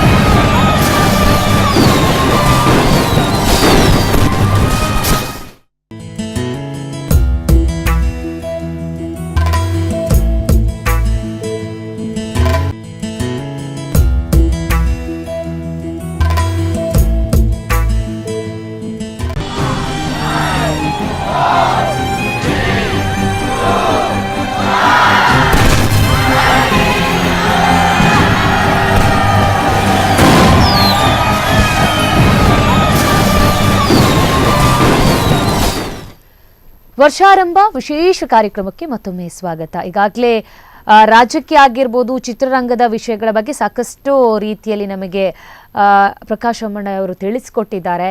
ಹಾಗಿದ್ರೆ ಈ ಸಲದ ಸಿನಿರಂಗದ ನಾಯಕರ ಭವಿಷ್ಯ ಹೇಗಿರುತ್ತೆ ಅಂತ, ಕನ್ನಡ ಸಿನಿರಂಗದ್ದು ಯಾರಿಗಾದರೂ ಅಥವಾ ತೊಂದರೆಗಳಾಗುವಂಥದ್ದು, ಅಥವಾ ಉನ್ನತ ಮಟ್ಟದಲ್ಲಿದ್ದಂತಹ ನಾಯಕ ಆಗಿರ್ಬೋದು, ನಾಯಕಿಗಳಾಗಿರ್ಬೋದು, ಅವರಿಗೇನೋ ತೊಂದರೆಗಳಾಗುವಂಥದ್ದು, ಅಥವಾ ಭವಿಷ್ಯದಲ್ಲಿ ಇನ್ನಷ್ಟು ಹೆಚ್ಚಿನ ಸ್ಟೆಪ್ಪನ್ನು ಅವರು ಹತ್ತಾರೆ ಅಂತ ಹೇಳ್ತೀರಾ, ಹೇಗೆ ಅಂತ? ಅಲ್ಲ, ರಾಹು ಉಚ್ಚ ಸ್ಥಿತಿಗೆ ಹೋದಾಗ ಇದು ಸಿನಿಮಾ ರಂಗಕ್ಕೆ ತುಂಬ ಬೆನಿಫಿಟ್ ಆಗ್ತದೆ. ಈಗ ಒಂದು ವಿಚಾರ ಏನಂತ ಹೇಳಿದ್ರೆ, ಒಂದು ಟಾರ್ಚ್ ಬೆಳಕು ಒಬ್ಬನ ಹತ್ರ ಕೊಟ್ಟಿರ್ತಾರೆ, ಬೆಳಕದು, ಆ ಬೆಳಕನ್ನು ದುರುಪಯೋಗ ಮಾಡಿಕೊಳ್ಳಬಾರ್ದು, ಸದುಪಯೋಗ ಮಾಡಿಕೊಳ್ಬೇಕು. ಇಲ್ಲಿ ಕೆಲವು ಸಲ ಏನಾಗುತ್ತೆ, ಚಿತ್ರರಂಗದಲ್ಲಿ ತನಗೆ ದೊರೆತಂದ ಯಶಸ್ಸು ಏನಿದೆ ಅದನ್ನು ದುರುಪಯೋಗ ಮಾಡ್ತಾರೆ. ಒಂದು ಯಶಸ್ಸು ಬಂದಾಗ ಅವ್ರು ಏನು ಮಾಡ್ತಾರೆ, ಇದಕ್ಕಿಂತ ಜಾಸ್ತಿ ಬರಬೇಕು ಅಂತ ಇನ್ನೊಂದನ್ನು ಮಾಡಲಿಕ್ಕೆ ಹೋಗ್ತಾರೆ. ಇಲ್ಲಿ ಎಡವಿ ಬೀಳುವಂಥದ್ದು. ಆವಾಗ ಅತ್ಯುತ್ತಮ ಸ್ಥಿತಿಗೆ ಹೋದವರು ಅದನ್ನು ಯೋಗಸ್ಯ ಪರಿರಕ್ಷಣಂ ಕ್ಷೇಮ, ಉಳಿಸಿಕೊಳ್ಬೇಕು ಅದನ್ನು. ಕೆಲವರಿಗೆ ಉಳಿಸಿಕೊಳ್ಳಿಕ್ಕೆ ಆಗೋದಿಲ್ಲ. ಮತ್ತು ಈ ಕರ್ನಾಟಕದಲ್ಲಿ ಏನಾಗಿದೆ ಅಂತ ಹೇಳಿದ್ರೆ 3 ವಿಭಾಗಗಳನ್ನು ಮಾಡಬೇಕು. ಯಾಕೆ ಕರ್ನಾಟಕದಲ್ಲಿ ಚಿತ್ರರಂಗ ಅಷ್ಟು ಉತ್ತಮ ಸ್ಥಿತಿಗೆ ಹಿಂದಿಯ ಅಥವಾ ತಮಿಳು ತೆಲುಗು ಹೋಗಲಿಲ್ಲ ಅಂತೇಳಿ, ಇಲ್ಲಿ 3 ಕ್ಯಾಟಗರಿ ಉಂಟು. ಒಂದು ಹುಬ್ಬಳ್ಳಿ ಕರ್ನಾಟಕ, ಅಲ್ಲಿಯ ಮೆಂಟ್ಯಾಲಿಟಿ ಬೇರೆ. ಇನ್ನು ಮೈಸೂರು ಕರ್ನಾಟಕ, ಬ್ಯಾಂಗ್ಳೂರು ಹಾಸನ ಎಲ್ಲ ಬಂತು, ಅಲ್ಲಿಯ ಮೆಂಟ್ಯಾಲಿಟಿ ಬೇರೆ. ಇನ್ನು ಕರಾವಳಿ ಕರ್ನಾಟಕ, ಈ ಕರಾವಳಿಯಲ್ಲಿ ಕನ್ನಡ ಸಿನಿಮಾಗಳೆಲ್ಲ ಓಡೋದು ಬಹಳ ಕಷ್ಟ. ಅಂದರೆ ಕರಾವಳಿ ಕರ್ನಾಟಕದವರಿಗೆ ಬೇಕಾದ ಸಿನಿಮಾವನ್ನು ಮಾಡಿದರೆ ಉತ್ತರ ಕರ್ನಾಟಕದವರಿಗೆ ಹಿಡಿಸುವುದಿಲ್ಲ, ಅದು ಈ ರೀತಿ ಆಗ್ತದೆ. ಹಾಗಾಗಿ ಇದನ್ನು ಮಿಶ್ರ ಫಲವನ್ನು ಹೇಳಬೇಕು. ಅಥವಾ ಹಾಕಿದ ಹಣ ನಷ್ಟ ಬರದೆ ಆ ವೈಯಕ್ತಿಕವಾಗಿ ಆ ನಟನ ಹೆಸರು ಖಂಡಿತವಾಗಿ ಕೂಡ ಮೇಲೆ ಬರ್ತದೆ. ಇನ್ನೊಂದು 2 ನಟರು ಮೇಲೆ ಬರಲಿಕ್ಕೆ ಇದ್ದಾರೆ ಹೊಸ, ಅಂದರೆ ಈಗಾಗಲೇ ಸಿನಿಮಾದಲ್ಲಿ ಇದ್ದವರು ಮುಂದಿನ ದಿನಗಳಲ್ಲಿ ಮಾರ್ಚ್ ನಂತರ ಅವರು ಮತ್ತೆ ಶೈನ್ ಆಗಲಿಕ್ಕೆ ಇದ್ದಾರೆ. ಆದರೆ ಹಿಂದೆ ರಾಜಕುಮಾರ್, ವಿಷ್ಣುವರ್ಧನ್, ಅಂಬರೀಷ್ ಎಲ್ಲ ಉಳಿದಂತಹ ಸ್ಥಿತಿ ಈಗ ಇಲ್ಲ, ಈಗ ಬರಲಿಕ್ಕೆ ಆಗೋದಿಲ್ಲ. ಅಂದರೆ ದಿವಸ ಬೇರೆ ಬೇರೆ ಟೆಕ್ನಾಲಜಿಯ ಸಿನಿಮಾಗಳು ಇಂಥದ್ದೆಲ್ಲ ಬರ್ತದೆ ಜನರ ಮೆಂಟ್ಯಾಲಿಟಿ ಆಧಾರದಲ್ಲಿ. ಇನ್ನೊಂದು ನಾವು ಇಲ್ಲಿ ಗಮನಿಸ್ಬೋದು, 2019 ಈಗ ಆರಂಭ ಆಗಿದೆ, ಇವತ್ತು 1ನೇ ತಾರೀಕು, ಇನ್ನೂ ಡಿಸೆಂಬರ್ 31ರ ತನಕ 365 ದಿವಸಗಳಿದೆ. ಸೊ ಈ ವರ್ಷದಲ್ಲಿ ವಿಶೇಷ ದಿನಗಳೇನಾದರೂ ಇದೆಯಾ, ಅಥವಾ ತುಂಬ ಜನತೆಗೆ ಖುಷಿ ಕೊಡುವಂಥದ್ದು, ಸಮಾಜಕ್ಕೆ ಒಳಿತಾಗುವಂಥ ವಿಶೇಷ ದಿನ ಏನಾದರೂ ಬರುತ್ತಾ ಹೇಗೆ ಅಂತ? ಅಲ್ಲ, ವಿಶೇಷ ದಿವಸ ಅಂತ ಹೇಳಿದ್ರೆ ಒಂದು ಚುನಾವಣೆ ಆಯಿತು. ಚುನಾವಣೆ ಆದರೆ ಇಲ್ಲಿ ಮಾತ್ರ ಏನಾಗ್ತದೆ, ಎರಡು ಪಾಲಾಗ್ತದೆ. ಒಂದು ಗೆದ್ದಂತಹ ಪಕ್ಷದ ಜನರು ಅವರು ಸಂತೋಷ ಪಡ್ತಾರೆ, ಸೋತಂಥವರು ಅವರು ದುಃಖಿಸ್ತಾರೆ. ಆವಾಗ ಇದನ್ನು ಎಲ್ಲ ಮಿಶ್ರ ಫಲ ಅಂತ ಹೇಳಬೇಕು, ಒಂದೇ ಫಲ ಬರೋದಿಲ್ಲ. ಎಲ್ಲ ವಿಚಾರದಲ್ಲಿ ಅಷ್ಟೇ. ಒಂದು ನಮ್ಮ ಹಿಂದೂ ಸಂಪ್ರದಾಯದಲ್ಲಿ ಮಾಡುವಂಥ ಜಾತ್ರೆಗಳಿರ್ಬೋದು, ಅದರಿಂದ ಹಿಂದೂಗಳು ಖುಷಿ ಪಡ್ತಾರೆ, ಇನ್ನೊಂದು ವರ್ಗ ಸ್ವಲ್ಪ ದೂರ ನಿಲ್ತದೆ. ಇದು ವಿಶೇಷ ಅಂತ ಹೇಳಲಿಕ್ಕಾಗೋದು. ಒಂದು ವರ್ಗಕ್ಕೆ ವಿಶೇಷ ಈ ರೀತಿಯಲ್ಲಿ ಇರ್ತದೆ ಅಷ್ಟೇ ಹೊರತು. ಆದರೂ ಕೂಡ ಭಾರತದ ಒಟ್ಟಿನ ಸಾಧನೆಗಳು ಅಂದರೆ ವಿಶ್ವಸಂಸ್ಥೆಯಲ್ಲಿ ಭಾರತಕ್ಕೆ ದೊರಕುವಂಥ ಒಂದು ಸ್ಥಾನಮಾನ ಈ 19ರಲ್ಲಿ ಅದು ದೊರೀತದೆ. ಭದ್ರತಾ ಮಂಡಳಿಯಲ್ಲಿ ಭಾರತಕ್ಕೆ ಬಹಳ ಪ್ರಾಧಾನ್ಯತೆ ಸಿಗ್ತದೆ. ಇದು ಇಡೀ ದೇಶಕ್ಕೆ ಪ್ರತಿಯೊಬ್ಬ ಭಾರತೀಯನು ಕೂಡ ಒಪ್ಪಿ ಸಂತೋಷ ಪಡುವಂತಹ ದಿವಸ. ಒಂದು ವೇಳೆ ಸಂತೋಷ ಪಡಲಿಕ್ಕೆ ಮನಸ್ಸಿಲ್ಲದವರು ಮನಸ್ಸಿನ ಒಳಗಾದರೂ ಸಂತೋಷ ಪಡ್ತಾರೆ, ಭಾರತಕ್ಕೆ ಇಂಥ ಸ್ಥಿತಿ ಬಂತು ಅಂತ ಹೇಳಿ. ಇದು ನಿಶ್ಚಿತವಾಗಿ ಕೂಡ ಭಾರತಕ್ಕೆ ಒಂದು ಅತ್ಯುತ್ತಮ ಲಕ್ಷಣ ಅದು. ಓಕೆ, ಈಗ ಒಳ್ಳೆ ದಿನ ಆದಮೇಲೆ ಕೆಟ್ಟ ದಿನಗಳಿದ್ದೇ ಇರುತ್ತೆ. ನಮ್ಮ ಈ 2019ನೇ ವರ್ಷದಲ್ಲಿ ಕೆಟ್ಟ ದಿನಗಳೇನಾದರೂ ಬರ್ಬೋದು, ಅಥವಾ ಜನ ಮರೆಯದಂತಹ ದಿನಗಳು, ಇಂಥ ದಿನ ಬರಲೇಬಾರ್ದು ಅನ್ನುವಂಥ ದಿನಗಳೇನಾದರೂ ಬರಬಹುದಾ ಹೇಗೆ ಅಂತ? ಅದು ಬರಲಿಕ್ಕೆ ಸಾಧ್ಯತೆ ಉಂಟು. ಯಾಕೆಂದರೆ ಇಲ್ಲಿ 2 ಗ್ರಹಣಗಳು ಬರ್ತದೆ. ಒಂದು ಚಂದ್ರಗ್ರಹಣ ಜುಲೈಯಲ್ಲಿ ಬರುವಂಥದ್ದು, ಇನ್ನೊಂದು ಸೂರ್ಯಗ್ರಹಣ ವರ್ಷದ ಕೊನೆಗೆ ಬರುವಂಥದ್ದು. ಆದರೆ ಒಂದು ಗ್ರಹಣ ಬರಬೇಕಿದೆ, ಅದಕ್ಕೆ 6 ತಿಂಗಳ ಮುಂಚೆ ಅದರ ಸಿಂಪ್ಟಮ್ಸ್ ಇರ್ತದೆ. ಒಂದು ಹವೆ ದೂರದಿಂದ ಬರಬೇಕಿದ್ರೆ ಮೊದಲು ಇಲ್ಲಿ ಜ್ವರ ಬರೋದಕ್ಕೆ ಮೊದಲು ಚಳಿ ಆಗುವಂಥದ್ದು ಹೀಗೆ ಇರ್ತದೆ. ಮನೋವಿಕಾರಗಳು, ಯಾರಿಗೆ ದುರ್ಬಲ ಮನಸ್ಸು ಇರ್ತದೋ ಅಂಥವರಿಗೆಲ್ಲ ತೊಂದರೆಗಳಾಗಲಿಕ್ಕೆ ಸಾಧ್ಯತೆ ಉಂಟು. ಚಂದ್ರಗ್ರಹಣವು ಕೂಡ ಮನಸ್ಸಿನ ಮೇಲೆ ದುಷ್ಪರಿಣಾಮ ಬೀರ್ತದೆ. ಇನ್ನು ಈವರೆಗೆ ಕಾಣದಂತಹ ಕೆಲವು ಹೊಸ ರೋಗಗಳು ಇದು ಕೂಡ ಪ್ರತ್ಯಕ್ಷ ಆಗಲಿಕ್ಕೆ ಉಂಟು. ಆದರೆ ಯಾರಿಗೆ ಇದರ ತೊಂದರೆಗಳಾಗೋದಿಲ್ಲ, ಯಾರಿಗೆ ವಿವೇಚನೆ ಉಂಟ, ನಿಯಂತ್ರಣ ಉಂಟ, ಅವರಿಗೆ ತೊಂದರೆ ಆಗೋದಿಲ್ಲ. ಒಂದು ಕಡೆ ಜಾತ್ರೆ, ದೊಡ್ಡ ಜಾತ್ರೆ, ಒಂದು ಸುದ್ದಿ ಹರಡ್ತದೆ, ಅಲ್ಲಿ ಯಾರೋ ಭಯೋತ್ಪಾದಕರು ಬರ್ತಾರೆ ಅಂತ ಹೇಳಿಕೊಂಡು ಒಂದಷ್ಟು ಜನ ವಿವೇಚನೆದವರು ಬೇಡ ನಾವು ಟಿ ವಿಯಲ್ಲೇ ನೋಡಿ ಬಿಡ್ತೇವೆ ಅಂತೇಳಿ ಕೂತ್ಕೊಳ್ತಾರೆ, ಅವರಿಗೆ ಅಪಾಯ ಬರೋದಿಲ್ಲ. ವಿವೇಚನೆ ಇಲ್ಲದವರು ಅಲ್ಲಿ ಹೋಗಿ ಕುಣಿಲಿಕ್ಕೆ ಹೋಗ್ತಾರೆ, ಅಲ್ಲಿ ತೊಂದರೆಗಳು ಬರ್ತದೆ. ಹಾಗೆ ಎಲ್ಲವೂ ಕೂಡ ನಿಮಗೆ ಕೆಟ್ಟದ್ದು ಆಗಲಿ ಒಳ್ಳೆಯದಾಗಲಿ ಇದನ್ನು ಮಿಶ್ರ ಫಲದಲ್ಲಿ ಇರ್ತದೆ. ಓಕೆ, ಈಗ ನಾವು ಇನ್ನೊಂದು ವಿಷಯನ ಗಮನಿಸ್ಬೋದು, ಕೆಟ್ಟ ವಿಚಾರ ಅಂತ ಹೇಳಿದ್ರಿ. ಅಂದರೆ ಜುಲೈಯಲ್ಲಿ ಮತ್ತು ವರ್ಷದ ಅಂತ್ಯದಲ್ಲಿ ಒಂದು ಚಂದ್ರಗ್ರಹಣ ಜುಲೈಯಲ್ಲಿ ಬರುತ್ತೆ, ಸೂರ್ಯಗ್ರಹಣ ವರ್ಷದ ಅಂತ್ಯದಲ್ಲಿ ಬರುತ್ತೆ ಅಂತ ಹೇಳಿದರೆ, ಈ ಜುಲೈಯಲ್ಲಿ ಬರುವಂಥ ಚಂದ್ರಗ್ರಹಣ ಯಾರ ಮೇಲೆ ಎಫೆಕ್ಟ್ ಬೀಳುತ್ತೆ? ರಾಜಕೀಯದ ಮೇಲೆ ಏನಾದರೂ ಎಫೆಕ್ಟ್ ಬೀಳುತ್ತಾ, ಸಿನಿರಂಗದವರ ಮೇಲೆ ಎಫೆಕ್ಟ್ ಬೀಳುತ್ತಾ, ಅಥವಾ ಸಾಮಾನ್ಯ ಯಾವ ರಾಶಿಯವರಿಗೆ ಎಫೆಕ್ಟ್ ಬೀಳುತ್ತೆ? ಯಾರಿಗೆ ಇದರಿಂದ ಲಾಭ ಆಗುತ್ತೆ ಈ ಒಂದು ಗ್ರಹಣದಲ್ಲಿ ಅಂತ ಇದ್ರ ಬಗ್ಗೆ ಹೇಳೋದಾದರೆ? ಈ ಗ್ರಹಣದ ಫಲ ಅದೊಂದು ಬದಿಗೆ ಇರಲಿ, ಅದರ ಪ್ರಯೋಜನ ತೊಂದರೆಗಳು ಯಾರಿಗೆ ಜಾಸ್ತಿ ಲಭಿಸ್ಬೋದು ಅಂತ ಹೇಳಿದರೆ, ಈಗ ಧನುರಾಶಿಯಲ್ಲಿ ಶನಿ ಸಂಚಾರ ಕಾಲ 2020 ಜನವರಿವರೆಗೆ ಧನುರಾಶಿಯಲ್ಲಿ ಶನಿ ಇರ್ತಾನೆ. ಯಾರಿಗೆ ಈ ಧನುರಾಶಿಯು ಅಷ್ಟಮ ರಾಶಿಯಾಗಿರ್ತದೋ, ಅಂದರೆ ವೃಷಭ ರಾಶಿಯವರಿಗೆ ಅಷ್ಟಮ ಆಗ್ತದೆ, ಸಿಂಹ ರಾಶಿಯವರಿಗೆ ಪಂಚಮ ಆಗ್ತದೆ, ಈ 2 ರಾಶಿಯವರಿಗೆ. ಇನ್ನೊಂದು, ಯಾರ ಲಗ್ನವು ವೃಷಭ ಆಗಿರ್ತದೋ, ಯಾರ ಲಗ್ನವು ಸಿಂಹ ಆಗಿರ್ತದೋ ಅವರಿಗೆ. ಮತ್ತೊಂದು ಕಡೆ ವೃಷಭದಲ್ಲಿ ಯಾರಿಗೆ ಜನನ ಕಾಲದಲ್ಲಿ ಶನಿ ಇದ್ದಾನೋ, ಅಥವಾ ಕನ್ಯಾ ರಾಶಿಯಲ್ಲಿ ಜನನ ಕಾಲದಲ್ಲಿ ಶನಿ ಇದ್ದಾನೋ, ಇಂಥವರಿಗೆ ವಿಪರೀತ ತೊಂದರೆಗಳು ಬರ್ತದೆ. ಇಲ್ಲಿಯೂ ಕೂಡ ಇನ್ನೊಂದು ಫಿಲ್ಟರ್ ಮಾಡೋಣ, ಯಾರಿಗೆ ಶನಿ ಬಲಿಷ್ಠ ಉಂಟ, ಅಂದರೆ ಸುಮಾರು ಒಂದು 15-20 ಡಿಗ್ರಿಯಿಂದ ಮೇಲೆ ಹೋದಾಗ ಮುತ್ಸದಿತನ ಕೊಡ್ತದೆ, ಅವರು ತೊಂದರೆಗಳನ್ನು ಎಳೆದು ಹಾಕೊಳ್ಳೋದಿಲ್ಲ. ಇನ್ನು ತೊಂದರೆಗಳ ಸ್ವರೂಪ ಹೇಗೆ ಬರ್ಬೋದು ಅಂತ ಹೇಳಿದರೆ, ಅದು ಹೇಗೆ ಬೇಕಾದರೂ ಬರ್ಬೋದು. ನೋಡಿ, ಮೊನ್ನೆ ಈ ಮಂಡ್ಯದಲ್ಲಿ ಒಂದು ಬಸ್ ದುರಂತ ಆದದ್ದನ್ನು ಕೇಳಿದ್ದೀವಿ. ಅದು ಏನಾಯಿತು ಅಂತ ಹೇಳಿದರೆ, ಅವನೇನೋ ಅವನ ಬುದ್ಧಿಶಕ್ತಿ ಕಡಿಮೆ ಆಯಿತು. ಈಗ ಒಬ್ಬನ ಕೈಗೆ ಒಂದು ವಾಹನವನ್ನು ಸ್ವಾಧೀನ ಕೊಡುವಾಗ ಅವನು ಎಲ್ಲವನ್ನು ನೋಡಿಕೊಳ್ಬೇಕು. ಬ್ರೇಕ್ ಫೈಲ್ ಆಯಿತು ಅಂತ ಹೇಳುವಂಥದ್ದು ಪ್ರಶ್ನೆ ಅಲ್ಲ, ಅವನೆಲ್ಲವನ್ನು ನೋಡಿ ಅದರ ನಿಯಂತ್ರಣ ಅವನಿಗೆ ಗೊತ್ತಿರಬೇಕು. ಅದು ಗೊತ್ತಾಗದೇ ಇರುವಂಥದ್ದು ಈ ಗ್ರಹ ಸ್ಥಿತಿಗಳಿಂದ. ಇನ್ನು ಕೆಲವು ಕಡೆ ಈ ಧನುರಾಶಿಯ ಶನಿಯ ಫಲದಿಂದ ವೃಷಭ ಶನಿ ಮತ್ತು ಕನ್ಯಾ ಶನಿಯವರಿಗೆ ಯಾವ ರೀತಿಯಲ್ಲಿ ಬರೋದು, ಚೆಕ್ ಯಾರಿಗಾದರೂ ಕೊಡುವಂಥದ್ದು, ಹೆಲ್ಪ್ ಮಾಡುವಂಥದ್ದು ಒಳ್ಳೆಯ ಕೆಲಸವೇ ಅದು. ಇನ್ನು ಯಾರಿಗೋ ಸಾಕ್ಷಿ ಹೇಳುವಂಥದ್ದು ಅದು ಕೂಡ ಒಳ್ಳೆಯ ಕೆಲಸವೇ. ಯಾರನ್ನು ಬದುಕಿಸಲಿ ಹೋಗುವಂಥದ್ದು, ಅದು ಕೂಡ ಒಳ್ಳೆಯ ಕೆಲಸವೇ. ಆದರೆ ಇಲ್ಲಿ ಯೋಚನೆ ಮಾಡಿಕೊಳ್ಬೇಕಾಗ್ತದೆ. ಇವನ ತಲೆ ಮೇಲೆ ಬಂದು ಬಿಡ್ತದೆ, ಹಗರಣಗಳು ಇವನ ತಲೆ ಬರ್ತದೆ ಅಂತ ಸಾಕಷ್ಟು ಆದಂಥ ಉದಾಹರಣೆಗಳಿವೆ. ಅವರೆಲ್ಲ ಅದೆಲ್ಲ ಯಾವ ಸಮಯದಲ್ಲಿ ತೊಂದರೆ ಬರ್ತದೆ ಇಂತಹ ಗ್ರಹಣಗಳು ಬಂದಾಗ ಅವರ ಮೇಲೆ ದುಷ್ಪರಿಣಾಮ ಬೀರ್ತದೆ ಅಂತೇಳಿ. ಓಕೆ, ಅಂದರೆ ಈ ಒಂದು ಗ್ರಹಣದಲ್ಲಿ ಯಾರಿಗೆ ಲಾಭ ಆಗುತ್ತೆ ಅನ್ನುವಂಥದ್ದು, ಈ ಜುಲೈಯಲ್ಲಿ ಬರುವಂತಹ ಗ್ರಹಣ ಯಾರಿಗೆ ಲಾಭವನ್ನು ಕೊಡುತ್ತೆ ಅಥವಾ ಯಾವ ರಾಶಿಯವರಿಗೆ ಲಾಭವನ್ನು ಕೊಡಬಹುದು? ಅಲ್ಲ, ಗ್ರಹಣದಿಂದ ಲಾಭ ಅಂತ ಹೇಳುವಂಥದ್ದು ಇಲ್ಲ, ತೊಂದರೆಗಳಾಗದೇ ಇರುವಂಥದ್ದು ಲಾಭ ಅಷ್ಟೇ. ಗ್ರಹಣದಿಂದ ಲಾಭ ಆಗುವುದಿಲ್ಲ. ಅದೊಂದು ನೈಸರ್ಗಿಕ ಕ್ರಿಯೆ ಆದರೂ ಕೂಡ ಅಷ್ಟು ಹೊತ್ತು ಆ ಚಂದ್ರನ ಬೆಳಕು ಆಗಲಿ ಸೂರ್ಯನ ಬೆಳಕಾಗಲಿ ಭೂಮಿಗೆ ಬೀಳುವುದಿಲ್ಲ. ನಿರಂತರವಾಗಿ ಪ್ರತಿ ಕ್ಷಣಕ್ಕೂ ಬೀಳಬೇಕು ಅಂತೇಳಿ ಲೆಕ್ಕ. ಬೀಳದಿದ್ದಾಗ ಅಲ್ಲಿ ಸೂರ್ಯನಿಂದ ಏನೇನು ಕೆಲಸಗಳಾಗಬೇಕು ಅದಾಗೋದಿಲ್ಲ, ಚಂದ್ರನಿಂದ ಏನೇನು ಶಕ್ತಿಗಳು ಬರಬೇಕು ಅದು ಬರುವುದಿಲ್ಲ. ಆದರೆ ಯಾರಿಗೆ ವಿಕಲತೆಗಳು ಇಲ್ವೋ, ಯಾರು ಮಾನಸಿಕವಾಗಿ ಬಲಿಷ್ಠರೋ ಅಂಥವರಿಗೆ ತೊಂದರೆಗಳು ಬರುವುದಿಲ್ಲ. ಎಲ್ರಿಗೂ ತೊಂದರೆ ಬರ್ತದೆ ಅಂತ ಹೇಳಲಿಕ್ಕೆ ಆಗೋದಿಲ್ಲ. ಇಂಥ ದುರ್ಬಲರಿಗೆ ತೊಂದರೆಗಳು ಬರ್ಬೋದು. ಓಕೆ, ಇನ್ನೊಂದು ನಾವು ಗಮನಿಸ್ಬೋದು, ಈ ಚಂದ್ರಗ್ರಹಣ ಸಂದರ್ಭದಲ್ಲಿ ರಾಜಕೀಯ ರಂಗದಲ್ಲಿ ಏನಾದರೂ ವ್ಯತ್ಯಾಸ ಆಗುತ್ತಾ? ಅವರಿಗೆ ಕಷ್ಟಗಳು ಬರುವಂಥದ್ದು ಯಾಕಂದ್ರೆ ಲೋಕಸಭಾ ಎಲೆಕ್ಷನ್ ಮುಗ್ದಿರುತ್ತೆ, ಯಾವುದೋ ಒಂದು ಪಕ್ಷ ಬಂದಿರುತ್ತೆ ಅಷ್ಟರಲ್ಲಿ. ಸೊ ಆವಾಗ ತೊಂದರೆಗಳೇನಾದರೂ, ಯಾಕಂದ್ರೆ ಮಾರ್ಚಲ್ಲಿ ಮೇಯಲ್ಲಿ ಎಲೆಕ್ಷನ್ ಇರುತ್ತೆ, ಆ ಸಂದರ್ಭದಲ್ಲಿ ಇನ್ನೇನು 2 ತಿಂಗಳಲ್ಲಿ ಮತ್ತೆ ಗ್ರಹಣ ಬರುವಂಥದ್ದು. ಸೊ ಆ ಎಫೆಕ್ಟ್ ಇರುತ್ತಾ ಹೇಗೆ ಅಂತ ನೋಡಿ. ಇದಕ್ಕೆ ಒಂದು ಮಾತಿದೆ, ರೋಗದಿಂದ ಮನುಷ್ಯ ಸಾಯುವುದಿಲ್ಲ, ರೋಗದ ಭಯದಿಂದ ಸಾಯುವಂಥದ್ದು. ಗಲಾಟೆಗಳಾಗುವಂಥದ್ದು ಪ್ರತಿಷ್ಠೆ ಗೌರವದ ಆಧಾರದಲ್ಲಿ ಗಲಾಟೆಗಳಾಗುವಂಥದ್ದು.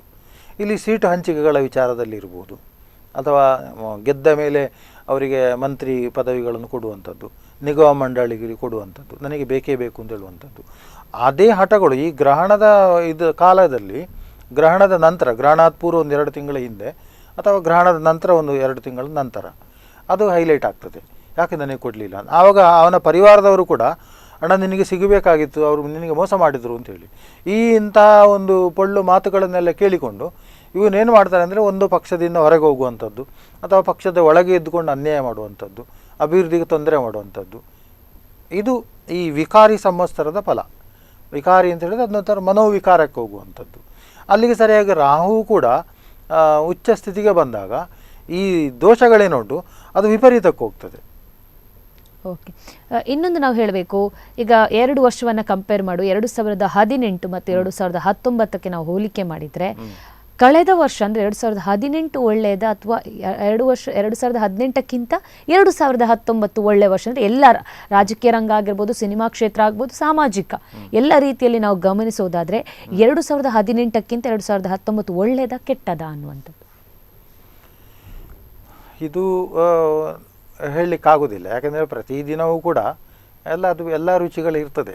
ಕಹಿ ಇರ್ತದೆ, ಸಿಹಿ ಇರ್ತದೆ, ಇನ್ನು ಪ್ರಾಯ ಆದವರು ಅವರು ಸಾಯ್ತಾರೆ, ಇದೆಲ್ಲ ಮಾಮೂಲು. ಆದರೂ ಕೂಡ ನಾವು ಯಾರನ್ನು ನಂಬಿಕೊಂಡಿರ್ತೇವೋ, ತುಂಬ ನಂಬಿಕೊಂಡಿರ್ತೇವೋ, ಉದಾಹರಣೆಗೆ ಅಂಬರೀಷನ ಅಷ್ಟು ಅಭಿಮಾನಿಗಳಿದ್ದರು, ಅದು ದೊಡ್ಡ ಮರೆಯಲಾಗದಂಥ ದುಃಖ. ಹಾಗೆ ಅವರವರ ಒಂದು ಅಭಿಮಾನಿಗಳಿಗೆ ತೊಂದರೆ ಬಂದರೆ ಅದು ದುಃಖ ಅಂತ ಹೇಳ್ಬೋದು. ಆದರೆ 19ರಲ್ಲಿ ಅಂಥ ಒಂದು ವಿಪರೀತವಾದಂತಹ ದುರ್ಘಟನೆಗಳು ಆಗೋದಿಲ್ಲ. ಯಾಕಂತ ಹೇಳಿದರೆ ಈ ಗುರು ಅವನು ಉತ್ತಮ ಸ್ಥಿತಿಯಲ್ಲಿ ಇರ್ತಾನೆ. ವೃಶ್ಚಿಕ ಬಿಟ್ಟರೆ ಧನು ಬಿಟ್ಟರೆ ಮಕರ ಎಲ್ಲವೂ ಕೂಡ ಅವನಿಗೆ ಇಷ್ಟ ಕ್ಷೇತ್ರಗಳಾಗ್ತದೆ. ಹಾಗಿರುವಾಗ ವಿಪರೀತವಾದಂತಹ ಒಂದು ಅಯ್ಯೋ ಈ ಇಡೀ ಮುಳುಗಿ ಹೋಯ್ತಲ್ಲಪ್ಪ ಅಂತ ಹೇಳುವಂತಹ ಪ್ರಸಂಗಗಳು ಭಾರತಕ್ಕೆ ಬರುವುದಿಲ್ಲ. ಓಕೆ, ಇನ್ನೊಂದು ನಾವು ಈಗ ದ್ವಾದಶ ರಾಶಿಗಳತ್ತ ಗಮನ ಹರಿಸೋದಾದ್ರೆ ಯಾವ್ಯಾವ ರಾಶಿಯವರಿಗೆ 2019 ಒಳ್ಳೇದಾಗಿರುತ್ತೆ, ಯಾವ ಫಲ ಕೊಡುತ್ತೆ ಅನ್ನುವಂಥದ್ದನ್ನು ನೋಡಿ. ಒಂದು ಈ ವಾತಾವರಣ ಸ್ಥಿತಿಯಲ್ಲಿ ಧನುರಾಶಿಯಲ್ಲಿ ಶನಿ ಇರುವಂಥದ್ದು, ನಂತರ ಗುರುವು ಕೂಡ ಧನುರಾಶಿಗೆ ಹೋಗ್ತಾನೆ. ಈ 2019 ಪೂರ್ತಿ ಮಾರ್ಚ್ ನಂತರ ಪೂರ್ತಿ ಗುರು ಅಲ್ಲಿ ಇರ್ತಾನೆ. ಮಧ್ಯದಲ್ಲೇನೋ ವಕ್ರಗಳಿದ್ದರೂ ಕೂಡ ಫಲ ಧನುರಾಶಿದ್ದೇ ಬರ್ತದೆ. ಮೇಷರಾಶಿಯವರಿಗೆ ತುಂಬ ಒಳ್ಳೆಯದಾಗ್ತದೆ, ಭಾಗ್ಯಸ್ಥಾನದಲ್ಲಿ ಗುರು ಇರುವಂಥದ್ದು. ಆದರೂ ಕೂಡ ಭಾಗ್ಯಸ್ಥಾನದಲ್ಲಿ ಗುರು ಇದ್ದರೂ ಕೂಡ ಮೇಷರಾಶಿಗೆ ನವಮದಲ್ಲಿ ಶನಿ ಇದ್ದರೆ ಧರ್ಮಭ್ರಷ್ಟರಾಗುವಂಥದ್ದು. ಅಂದರೆ ಏನೋ ತನ್ನ ಆಕಾಂಕ್ಷೆಗಳನ್ನು ಈಡೇರಿಸಲಿಕ್ಕೆ ಧರ್ಮವನ್ನು ಮರೆತು ಬಿಡೋದು.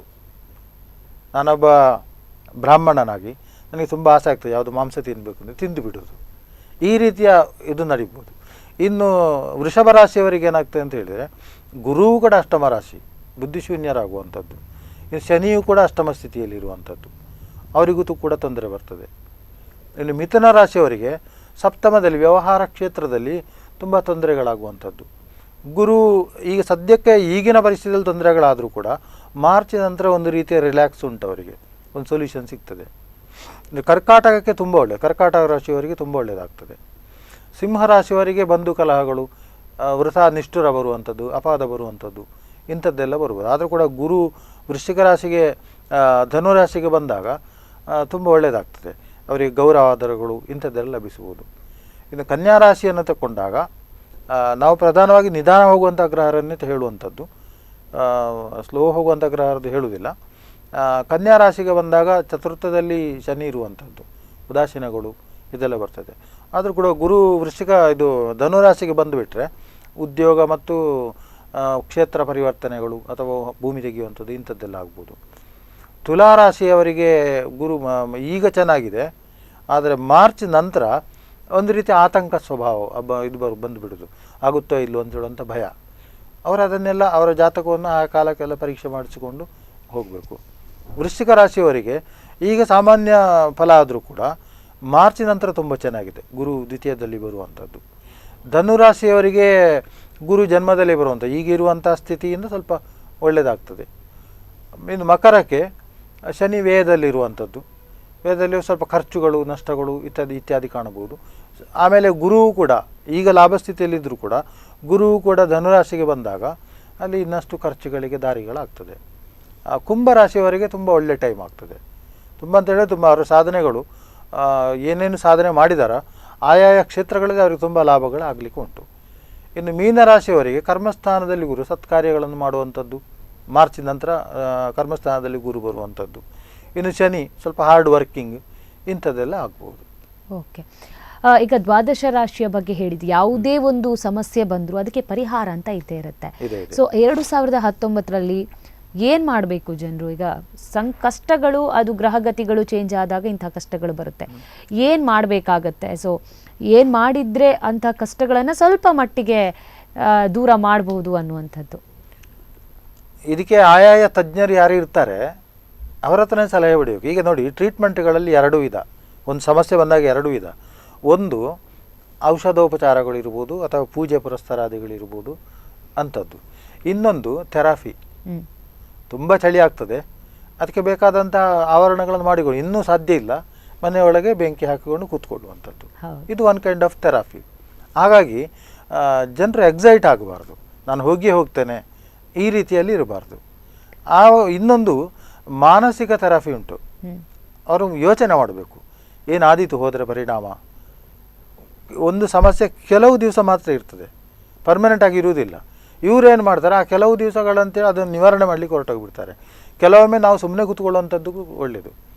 ರಸ್ತೆಯಲ್ಲಿ ಒಂದು ಗುಂಪುಗಾರಿಕೆ ಘರ್ಷಣೆ ನಡೀತಾ ಉಂಟು, ಸ್ವಲ್ಪ ಹೊತ್ತು ಅವನಿಗೆ ಸಪೋರ್ಟ್ ಮಾಡದೆ, ಗುಂಪುಗಾರಿಕೆ ಸಪೋರ್ಟ್ ಮಾಡದೆ ನಾವು ದೂರದಲ್ಲಿದ್ದಾಗ ಕೊನೆಗೆ ಅವರು ಖಾಲಿ ಬೈಯುವಲ್ಲಿಗೆ ನಿವೃತ್ತಿ ಮಾಡಿಕೊಂಡು ಅವ್ರು ಹೊರಟೋಗ್ತಾರೆ. 4 ಜನ ಸೇರಿದರೆ ಅವರವ್ರದ್ದು ಇಬ್ಬರದ್ದು ಪ್ರತಿಷ್ಠೆ ಜಾಸ್ತಿ ಆಗ್ತದೆ.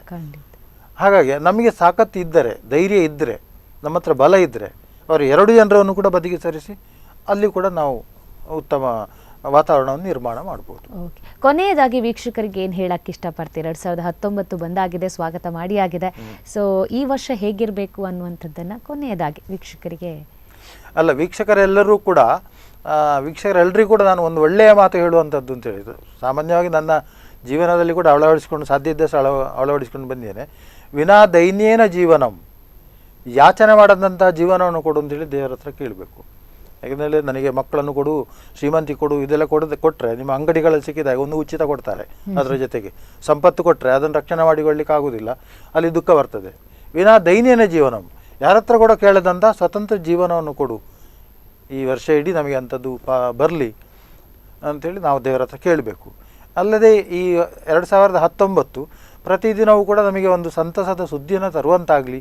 ನಮಗೆ ದುಃಖಗಳನ್ನು ನೋಡಲಿಕ್ಕೆ ಆಗೋದಿಲ್ಲ.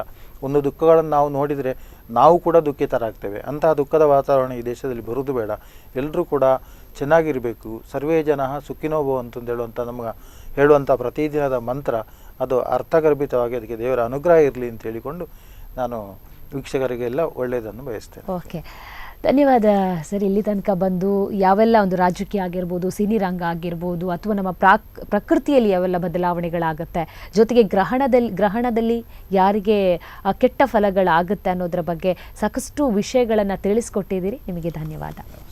ವೀಕ್ಷಕರೇ, 2019 ಬಂದಾಯಿತು. ಈ ಒಂದು ವರ್ಷ ಎಲ್ಲರಿಗೆ ಯಶಸ್ಸು ಸಿಕ್ಕಲಿ, ಪ್ರತಿಯೊಬ್ಬರ ಜೀವನ ಸುಖಕರವಾಗಲಿ ಅನ್ನೋದೇ ನಮ್ಮ ಆಶಯ. ಇದೇ ಇವತ್ತಿನ ವಿಶೇಷ ಸುದ್ದಿ ಹಾಗೂ ಮನೋರಂಜನೆಗಾಗಿ ನೋಡ್ತಾ ಇರಿ ಸ್ಪಂದನ.